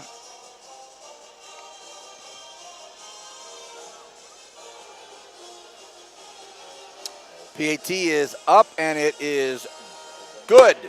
And another helmet popped off. Oh, wow. 31-0. By the way, I asked you to send me pictures of myself and Jeremy. I never said anything about sending me pictures of Steve Lynch. Never. I don't know what you're thinking. So, third quarter stats here. By the way, 31-0. Another touchdown by the Renegades. Elijah Ortiz runs it in. 31-0. What are you looking at here? Third quarter stats or game stats up to the third quarter, Kenny? Ever consistent. Elijah Ortiz, 23 carries, 436 yards, averaging 5 yards a carry. And he just added his second TD. Yeah, and just the output by Ricky Lane Y on defense. 4 tackles, it says 2 sacks. I think he has more than that. I like this one right here. Lunch Mob just made it up here with these, and receiving Bishop Maxwell, 1 for 51 yards. I was close. You just called it. You just talked about the talent on the depth chart at the 2s and 3s, guys that haven't even had an opportunity to actually show what they got until tonight. Well, calling so many of Bishop's high school games to know that he's ready and waiting, it's good stuff. Here comes the kickoff. Arvin boots it. That's Antonio Garcia down to the 2-yard line. And kickoff coverage for the Renegades. Nice job down there. Really good tackle by Chance Cooper. And it'll be 1st and 10 for Moorpark. 31-0 is the score. Thank you for all of our listeners on News Talk 1180 KERN and 96.1 FM. Hope you're enjoying the game tonight on radio with our partner from American General Media. And for those of you watching this on Bakersfield.com, always a pleasure to have you with us and our fine crew from the Bakersfield, California. Everybody's here tonight in full force. Christopher Christian, our director and producer tonight. Starting to see the secondary rotate. We talked about 2s and 3s getting opportunities as BC calls the second time out of the second half. But great opportunity to get that learning experience for the guys who are going to be returning if this is their last home game. With regards to postgame, with postseason, we don't know yet. That's we still have. Right now, we're focusing on our next game after this, which is College of the Canyons. Will be a big one. Then we hope to have something in the postseason. That'll be nice. Hopefully, we can play well down there and make things happen. We're high atop the Dameron deck tonight, and nice to see Mr. Hansen up here. And want to thank our good friends at Luigi's Restaurant Delicatessen. As I said yesterday, I rolled in there for one of my rare lunches and Boy, saw the heavy hitters, Metis, Hanson, Tyler Hartley. Man, what an event. Great group. How about Hodell's after church tomorrow? Get the rice pilaf coming. 1st and 10. Oh, wild snap. And that was not a very good looking play. And now was that Vinny Corso throwing the football? I That believe is. it was. And this is what the Moorpark Media Group had talked about, that Vinny Corso is now going to be, this is a wide receiver that they had to put in due to injuries. And so now, as tough as we think and know Ethan Postler is, he's out. And the receiver, Vinny Corso from Westlake Village, is the QB on a 2nd and 10. It's a handoff stretch play. Oh, wow, to the 30. Picks up the first down and more. He's at the 40, and he steps out of bounds at the 43-yard line. So big first down by Moorpark. Well, I'll tell you, the last drive, I told you, I saw Postler, and I thought I was going to have to go ahead and pull my social services card and get an emergency placement for him because he's down there getting mishandled. And he just limped off the field, and that's why we see Corso. 1st and 10. Moorpark picks it up. The ball's at their 43-yard line. Just started the 4th quarter. Renegades up 31-0. Really nice football game tonight by these Renegades. Corso in the shotgun. Will it be an option pitch? It is. Not bad. Wow. But, a big pursuit out there by the Renegades, and it was almost a big-time tackle out there by Jeremiah Johnson, and JJ was close to making a superb tackle. Great penetration, great angle, but you're chasing an unorthodox quarterback who's used to dodging DBs as a wide receiver. Yes, and 8-yard Jeremiah gain. Johnson had to cover about 30 yards of ground to try to prevent that from being a 1-yard run. Just great job by the running back continuing to keep his feet moving. Corso got 9 out of there, and now they stretch it out to the left side. And did they pick up that 1 yard? Oh, I don't know. They do not. What great effort by the Renegades, and a one-handed jersey tackle by Andrew Magana, the BHS driller. Magana, another freshman. So to your point, Kenny, Coach Chudy and his staff making sure that if the opportunity avails itself, some of these upcoming freshmen are going to get some time. Absolutely. And it instills confidence in your locker room and builds morale. They did not get the first down. 3rd and 1 now. High snap. They do pick up the first down here. Big, strong run right there. And Teely. And all right, hold on. A lot of whistles. So, and Devin Zen, one of the players being talked to by the officials, saying, hey, let's calm it down. First down, ball's at the 50. Gotta love the fact that Moorpark hasn't rolled over, even though they haven't made it to the end zone yet. They're continuing to fight. Yeah, you're right. I like it. And this is a team that's 1-7 and has talent. And like we talked about, the high school pool of talent in that area is pretty deep. 1st and 10. Corso, the quarterback, fakes to the left, has a man wide open. I mean, he is wide open, and he drops the football. Wow. Oh, goodness. It was intended out there for a receiver at the 28-yard line. At the 20-yard line, and had the ball been on the numbers, it's over. Touchdown, Moorpark, but it's incomplete. 2nd and 10. Yeah, and I talked about the 2s and 3s getting the opportunity to play, but, you have a shutout going. You definitely want to honor your 1s by continuing to communicate and play efficient football in the secondary, and that just wasn't it. Wow, that was intended for Will Boucher. We got lucky. Ooh. 2nd and 10. Ball's right here below us on the near hash, 46-yard line. Corso tosses one up to the cheerleaders on the BC sideline under duress.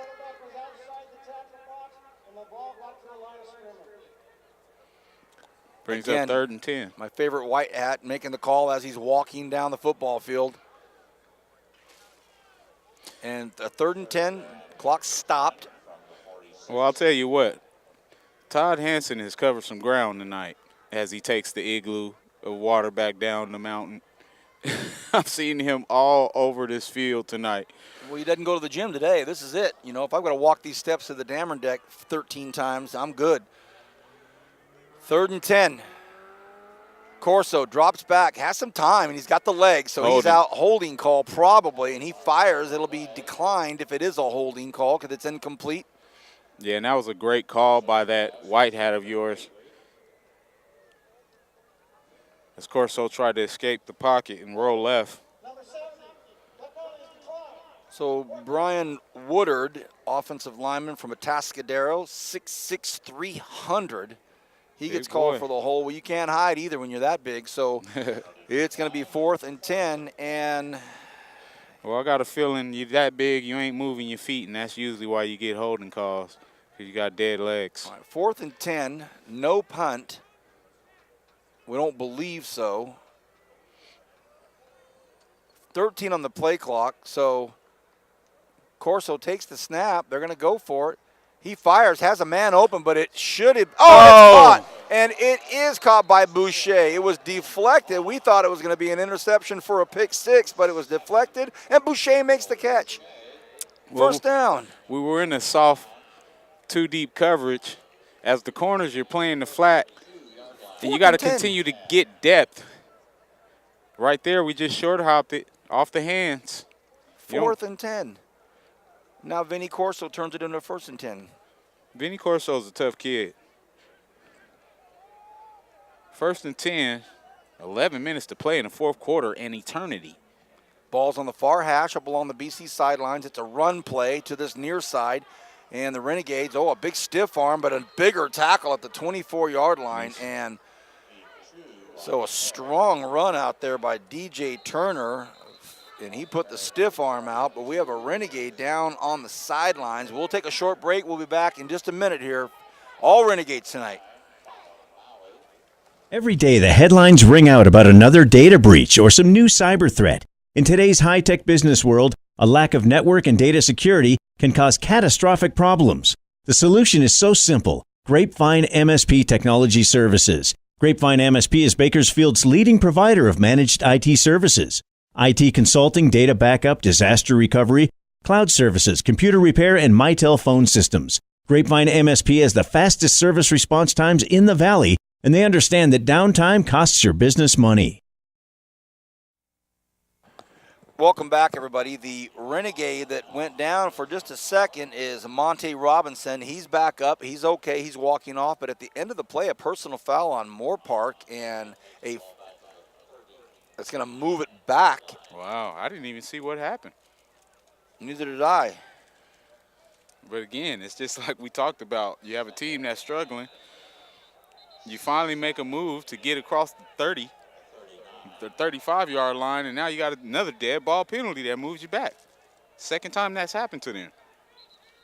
Whistles blow again, and the coaching staff having a word with the line judge right below us, and that line judge blew the whistle and said, hey, timeout on me for a second. I want to talk to the white hat. He does, and so now the head coach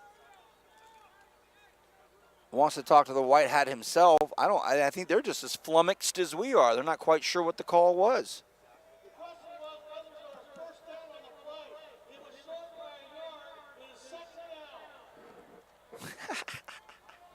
These officials are doing a fantastic job tonight. I love that cat, man.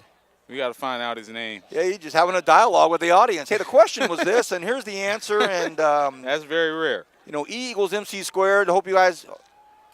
Corso on a keeper and gets up to about the 35-yard line, but he's tackled out there. And starting to get a little frisky out there, too.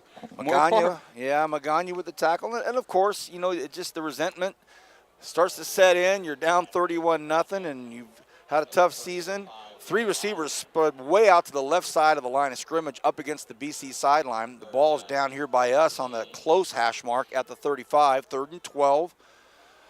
You want to have a spy on Corso. There's nobody back there with him. He's the only guy. Corso steps back. Looks like he wants to throw. He fires, and it is caught. 32-yard line, brought down back to the original line of scrimmage. It'll be 4th and 10, so great job by that Renegade defense. And how about this? Hey, Kenny, how about this? Gabriel Maldonado's had a nice game, number 59 for the Renegades. Yes, he has. He's been in a lot of those backfield plays as well. 4th and 10, 9 just under 10 minutes to go here in this fourth quarter. All Renegades tonight, 31-0. Big test for the secondary. And these second-string guys that are in right now. Let's make a play. Jeremiah Johnson, the safety. Corso has a decent pocket, steps up and runs out of it. Can he pick up enough for the first down? I don't think so. Fires, and it is almost picked off. Flag on the play, flag though. On the play. Huh, that's interesting because both of the Renegades were at least 4 or 5 feet off the receiver. We got a Renegade down as well. Yeah, and the Renegade that's down is Fanu Maui. Second time he's been down now. He must be banged up. He was down earlier over here, so what is this call? Because, Yeah, and you got to wonder if it's a illegal block below the waist by Moorpark, being that we have an injured Renegade. Maybe, because if it was a passing. Yep, and that's exactly what happened. Great job defense. And that's what I'm talking about as far as how our defense, even when put in tough positions, continuing to bow up. Time in and time out. Every week they found a way after penalties, after the little things that don't go our way, to continue to play strong, tight defense. You've been saying that all year. You're right. We've had opportunities for the defense to be a bit chagrined and bummed out and, just, take a couple plays off, so to speak, to paraphrase, but they don't. They muscle up. You're so right. You're so right, Kenny. 9.5 to go here in the fourth quarter. Renegades up 31-0. Great to have everybody listening in tonight on our radio. We got a quarterback change. And I wondered about that. I was going to ask, but I didn't want to ask and have it be an inference that it should happen. I just wondered if we would make the change. And it's Jeffrey Middleton. Great to see new Renegades get opportunities. The Atascadero quarterback. And with 9.5 to go in a 31-0 lead, he may be tasked with handing the ball off to Elijah Ortiz quite a bit. Is it Ortiz back there? I want to say it's the young man, Mr. Martin. Well, of course, Isaiah Martin's right there on his left hip, but who's behind him? Flags fly everywhere. Oh, so it's Martin behind him and Hakeem Taylor up in the slot. Gotcha. So we got Hakeem Taylor playing that fullback / H-back position that we love so much. And this is why we love it. As they come out, I want you guys to watch the H-back. Large percent that this is going to be a run.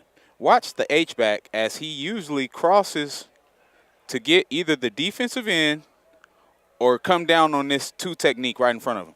Now he goes outside. Martin stretches to the right side, maybe a yard. Maybe a yard. The reason why I'm highlighting that person making that block usually dictates how well that play is going to happen. If that H-back gets that block, that initial block usually springs the runner for an extra 4 to 5 yards. And if you can do that each carry, that's a successful football team. 3rd and 14, 9 minutes to go here in the fourth quarter. Middleton, will he get an opportunity to toss it here? He does not. It's a run play, and it's caught quickly by Moorpark, and they swallow up Isaiah Martin. And is it flags or just whistles? Okay, just whistles, and that'll bring up. You got a few Moorpark defenders continuing to fist bump and high five. Gotta love the spirit. Down 31-0, continuing to fight. That was a big hit. So I was off on the down. It's now 3rd and 14. 3rd and 14, 8:25 to go in the fourth. Renegades up 31-0. Middleton in the shotgun. Now will he get a chance to toss it? No, he does not. Hands it off to Isaiah Martin again. This time Martin lowers the shoulder pads and keeps running, but he's brought down after a 3-yard gain, 4-yard gain. That's going to bring up 4th and long. And the ball is at their own 32, so I'm assuming we're going to see Carson Olivas, or no. What? Or no. Or yes. What's the 19 on the play clock, and they run everybody out. So 10 on the play clock. Don't know if they're really going to rush. Do the Renegades have enough guys? And the Renegades punt coverage team, you want to make sure you're still running around and flying down on the high level. They don't get it. We got They'll march it back 5 yards. So really a lackluster effort to get out there, or by design. 12 on the field. Who had 12? Oh, delay. They actually missed Moorpark having 12 on the field. Well, now all of a sudden they're saying, hey, wait a minute, there's no timeout. There's no Moorpark thought there was a timeout, and they all came walking to the side of the field. Now Carson Oliva says snap it. And that's why you're 1-7. A long, booming punt. Fair caught at the 30-yard line. Nice catch out there by Kyle Peterson. 7:18 remains. We don't know, Kenny. We don't know if this is our last home game at Memorial Stadium this year. Don't know if we'll be back here for any type of postseason action. We do know we're at College of the Canyons next week, but I can tell you this. It's been a lot of fun up here this season at Memorial Stadium with the entire crew from TBC and Coop and Stacy and everybody that's been a big part of our home games here, the tailgating, the great views, the fireworks. It's just been a blast. The Medicine Man, the Lynch Mob, and all those guys in the stat-keeping crew. It's been a lot of fun at Memorial Stadium. Absolutely. I get goosebumps driving up to this place every time.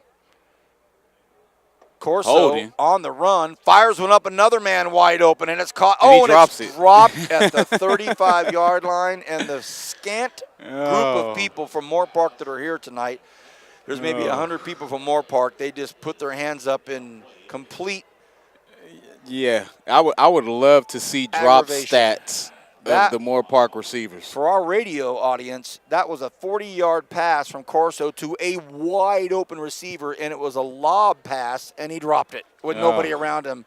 Even the Renegade crowd said, oh. Yeah, that's double-digit drops easy tonight. And I look over at our buddies, the media guys for Moorpark, and they're just beside themselves. Yeah, he's pretty pissed off. Upset, I should say. Second and 10, Corso looks out, steps up, and finds a man this time. So Corso doing a nice job, about a 7 or 8 yard gain up to the 38-yard line. So they've had a quarterback by committee situation, and Vinny Corso, the sophomore, has been pretty impressive so far. But, man, these guys have been dropping the football. 3rd and 3. Yes, they have. But they do have a few players on their roster still fighting their hearts out. Of course. 3rd and about 2. Let's see if our defensive line can get some penetration. There's 4 up front for the Renegades. First down, big first down, and gets up to midfield. A huge run right to midfield. He was taken down. That's Tilly. And it'll be 1st and 10 Moorpark. 6.5 to go here in the 4th quarter. Yeah, and they're continuing to use the run game to put themselves in a position to move the chains. Shotgun double set for Corso. The Fury is with us.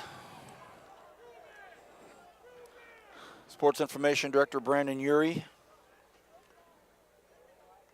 1st and 10.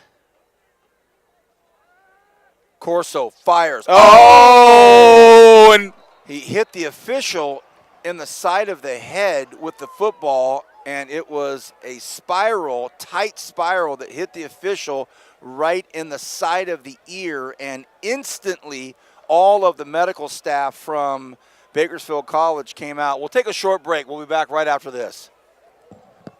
Thanks for catching me on that. Current Schools Federal Credit Union is here to be your lifelong financial partner. So while your financial life may start out with a Rocky Raccoon account, as you grow, we'll be with you every step of the way. From your first car and everyone thereafter, to investing in your family's future, to buying that special house you'll call home, Current Schools is here to help. And if you live in Kern County, then you can bank with us. See, we're local just like you. So what we accomplish together benefits our entire community. Current Schools, together we have something special. Every day, the headlines ring out about another data breach or some new cyber threat. In today's high-tech business world, a lack of network and data security can cause catastrophic problems. The solution is so simple. Grapevine MSP Technology Services. Grapevine MSP is Bakersfield's leading provider of managed IT services. IT consulting, data backup, disaster recovery, cloud services, computer repair, and Mitel phone systems. Grapevine MSP has the fastest service response times in the Valley, and they understand that downtime costs your business money. Buying a pre-owned vehicle.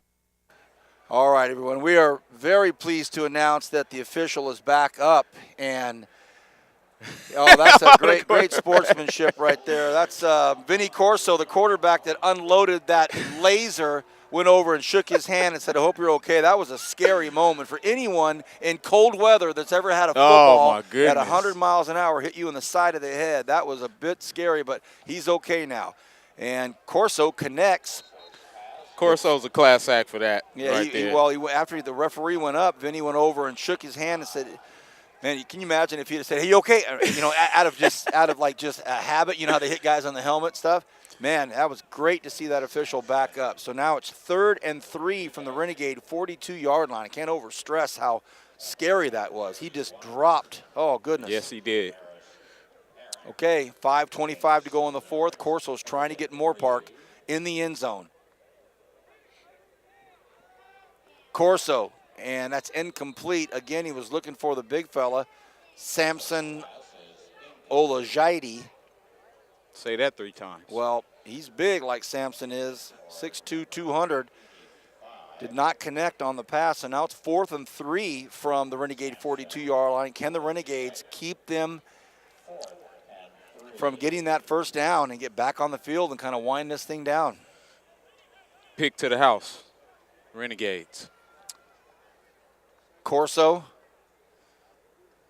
drops straight back, has a decent pocket, steps in and out of it. He'll pick up the first down himself, 35, 30, slides down to the 22-yard line. So he slides down, and to get out of the way, Damaris Heron took maybe a knee to the thigh. He was trying to get out of the way, and what happened was Corso slid at the 28-yard line, and hopefully Heron's not too banged up. He might have got one of the old knees to the thigh. We know growing up in grade school, that's how you took your buddies down. I was telling them, I was teaching my boys the other day, I said, look, there's a couple of Charlie horses you can give. You can give the knuckle on the forearm, and if you get them good enough, you get the little bump that pops out. But if you really want to get your buddies or your brother, the old knee to the side thigh, we'll see you later. And the dirty Vance palm tricks. Excuse me? That's how you got loose on all those back screens and alley-oops. Just pulling on jerseys. I hope Damaris is okay. It looked all right. He just kind of hopped over the slide. To our Bakersfield, California crew tonight, you get an extra hour. You get, after you pack up all this stuff, grab some dinner, 1 extra hour of sleep. Our director, producer, Diana's muscling through an evening as our boss here on the air. Not feeling too great, but appreciate that, and all of our crew up here. Thank you, guys. Appreciate everything you do for us, and it's been a pleasure here. We don't know if we'll be back this season up here on top of the Dameron deck, but if we do, it'll be a good time. If not, it's been a great pleasure to have you guys all here. Thank you. Well, VP, I've been doing some thinking. Well, hold on. You've been doing some thinking? Yeah, and being that we get an extra hour of time, if I decide to go to Vegas, it'll only take 2 hours.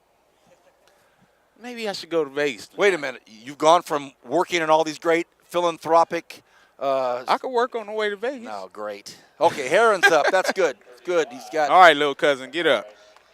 He's okay. And yes, I got about 7 cousins out there on the roster.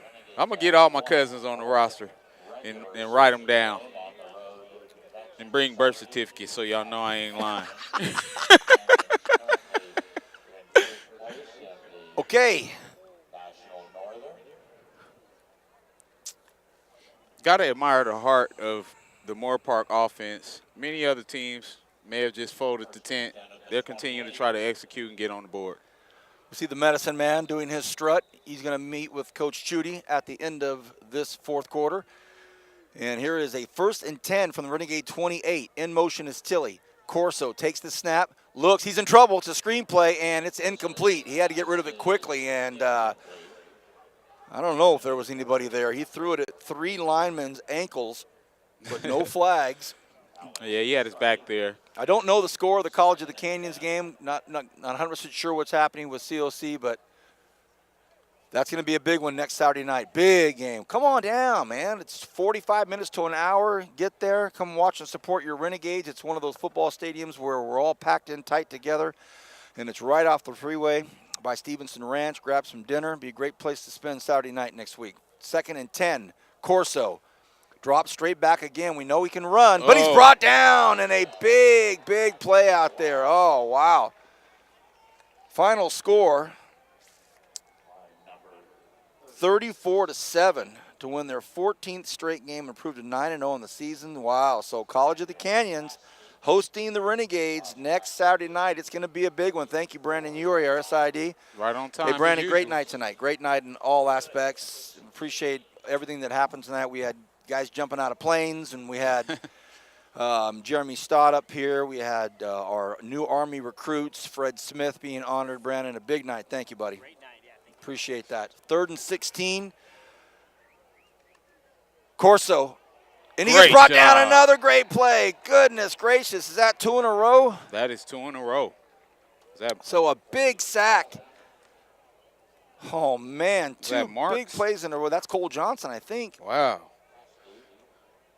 How'd you like to be a 3rd-string outside linebacker / strong safety and get your 2nd sack in a row? Oh, my goodness. 2 big plays to throw them back to a 4th and 26 now. So the Renegades on the road next week against #1 Canyons. Ay. Oh. And a pooch punt. Great idea. And look at this. It's going to go down to about the 7-yard line. We'll take a short break. 31-0. Renegades up big here late in the 4th quarter. Back right after this. Every day, the headlines ring out about another data breach or some new cyber threat. In today's high-tech business world, a lack of network and data security can cause catastrophic problems. The solution is so simple. Grapevine MSP Technology Services. Grapevine MSP is Bakersfield's leading provider of managed IT services. IT consulting, data backup, disaster recovery, cloud services, computer repair, and Mitel phone systems. Grapevine MSP has the fastest service response times in the Valley, and they understand that downtime costs your business money. Start this drive with a penalty flag. 3:21 to go in the 4th quarter. And the flag came up very quickly. Hey, the Renegades pick up 5 yards on what would have been nothing. So it'll be 1st and 5 all over again. You know, I just got another warm, hard experience seeing a little girl get ready to leave the game with her Renegade family, with her hands raised in victory. That's nice. You know, you think it's all about football, just all about for the guys, man. We changed little girls' lives with this game, too. Isaiah Martin gets up to the 15-yard line. I want to, again, extend a big invitation to everybody next week. College of the Canyons, 6 o'clock kickoff. You can catch the Rooter bus, 2 o'clock. You don't even have to drive. Just contact the athletics office, their main phone number, and, hey, you can get on that Rooter bus and head down to Bakersfield College's big game next week at College of the Canyons. About an hour-long ride. It'll be a beautiful evening, and we look forward to seeing you guys down there. We're going to have a big call down there. 2nd and 3, 2:22 to go here in the 4th. The quarterback is Jeffrey Middleton. Middleton hands the ball off to Isaiah Martin. Martin plowing through between the hash marks and between the tackles, picks up the 1st down to the 19-yard line. Well, I think we're going to see maybe 1 or 2 more runs and a victory formation. And for me, being a former defender and defensive secondary coach, got to love seeing this shutout. Under 2, Middleton on a 1st and 10, stands at the shotgun 14-yard line. Balls at the 19-yard line. Finally takes the snap with 8 on the play clock. Isaiah Martin stretched out to the right side looking for, goodness, he just lowers the shoulder and lowers the boom on a defensive back there, and I think he moved the chains with that. He just said, hey, I don't care if it's the end of the game, it's you and I, and he bowled over that DB for the 1st down. That's a big hit right there. Woo. He gonna cry in the car. That was a big hit. Isaiah Martin had about 2 more yards to pick up the 1st down, and he did it by taking a Moorpark Raider with him. Ooh. Yeah, Isaiah Martin doing a great job, averaging about 5 yards a carry tonight, maybe 4. 1st and 10 at the 29 for the Renegades. Middleton takes that snap again. This time they're keen on Martin, and they still can't bring him down. Isaiah Martin, they hit him in the backfield, and he still got 11 yards. They hit him in the backfield, and he got 11 yards. Man. 1st down, Renegades, and we go below the minute mark. At the conclusion of this fourth quarter. We will take a short break and come back, and we will identify the Red Shield Player of the Game, sponsored by Tony's Pizza. And we're going to have some healthy discussions about this before we just give it to what might be a foregone conclusion. But we'll have to have some discussions. Middleton, 1st and 10. And now Martin getting his share of the carries. A nice 6-yard run there, and that's going to do it. 31-0. The Renegades will come out and shake some hands. And the Raiders congratulating some of the Renegades, patting them on the helmets. The big handshake's coming. And we are less than 10 seconds away from another decisive, convincing win by the Bakersfield College Renegades. And 31-0 is the score. Boom, baby, what a win. When we come back, we will talk about our Tony's Pizza Red Shield Player of the Game, and we'll have some final greetings and salutations right after this on News Talk 1180 KERN, 96.1 FM, and Bakersfield.com. Rabobank delivers banking and financing for businesses grounded in agriculture, helping our customers learn from our knowledge, utilize our resources, and connect with our networks. It's all part of providing the right financial solutions at the right time. Because you work the land, we work for you. We're Rabobank. Let's talk. It's hard to think about winter with the leaves and pumpkins laying about, but it won't be fall forever. So swing by the fall tire sale at Les Schwab through October 31st. The sale may be seasonal, but our service is here forever. Les Schwab Tires. Doing the right thing matters. From the growers and winemakers to the tasting room staff, sales teams, and business owners, wine is an iconic image of California. At Rabobank, we know that viticulture and enology are an important part of the Golden State's business climate. They're industries in which growing businesses require a financial partner who understands the unique challenges they face every day. As one of the world's largest lenders to the wine industry, Rabobank provides local expertise, access to a global financial network, exclusive research, and educational resources. We're committed to nurturing and investing in California's wine network. We are Rabobank, driven to do more for the people and communities we serve. W.A. Thompson Distributing proudly supports Bakersfield College Athletics. W.A. Thompson has been delivering quality beverage products to Kern County businesses for over 60 years. With great beer comes great responsibility. Please enjoy our products responsibly and always remember, 21 means 21. W.A. Thompson Distributing salutes BC football.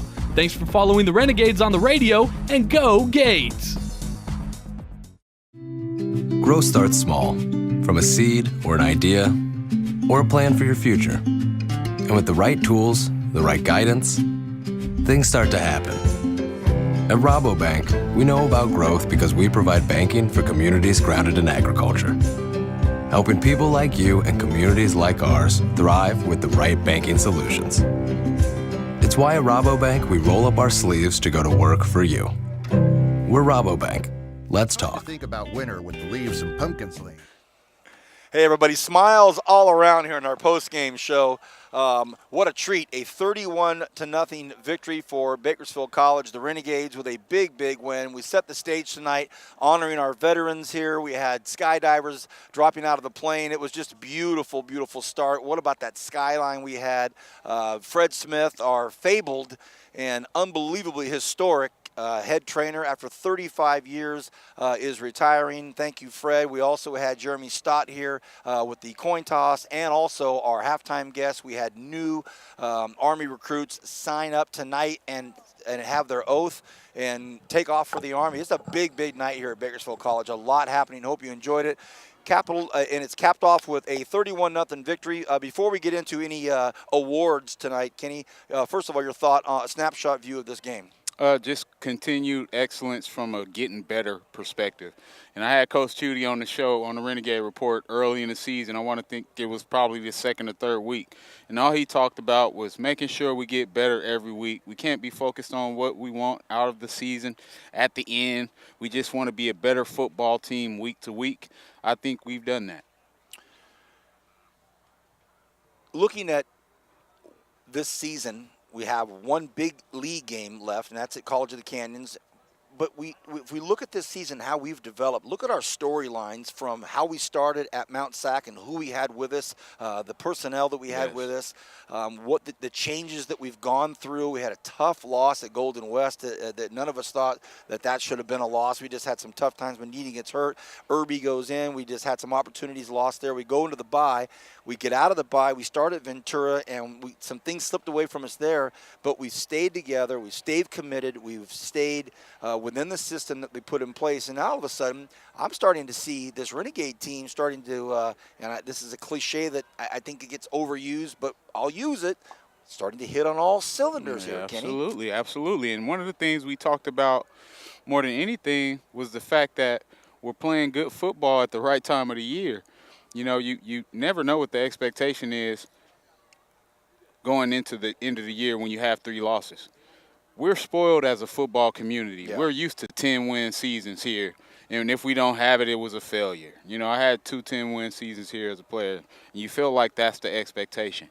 But you hit the nail on the head from a perspective of all the changes that we've endured at the quarterback position, finding a way to be consistent enough to right the ship and play well on all cylinders.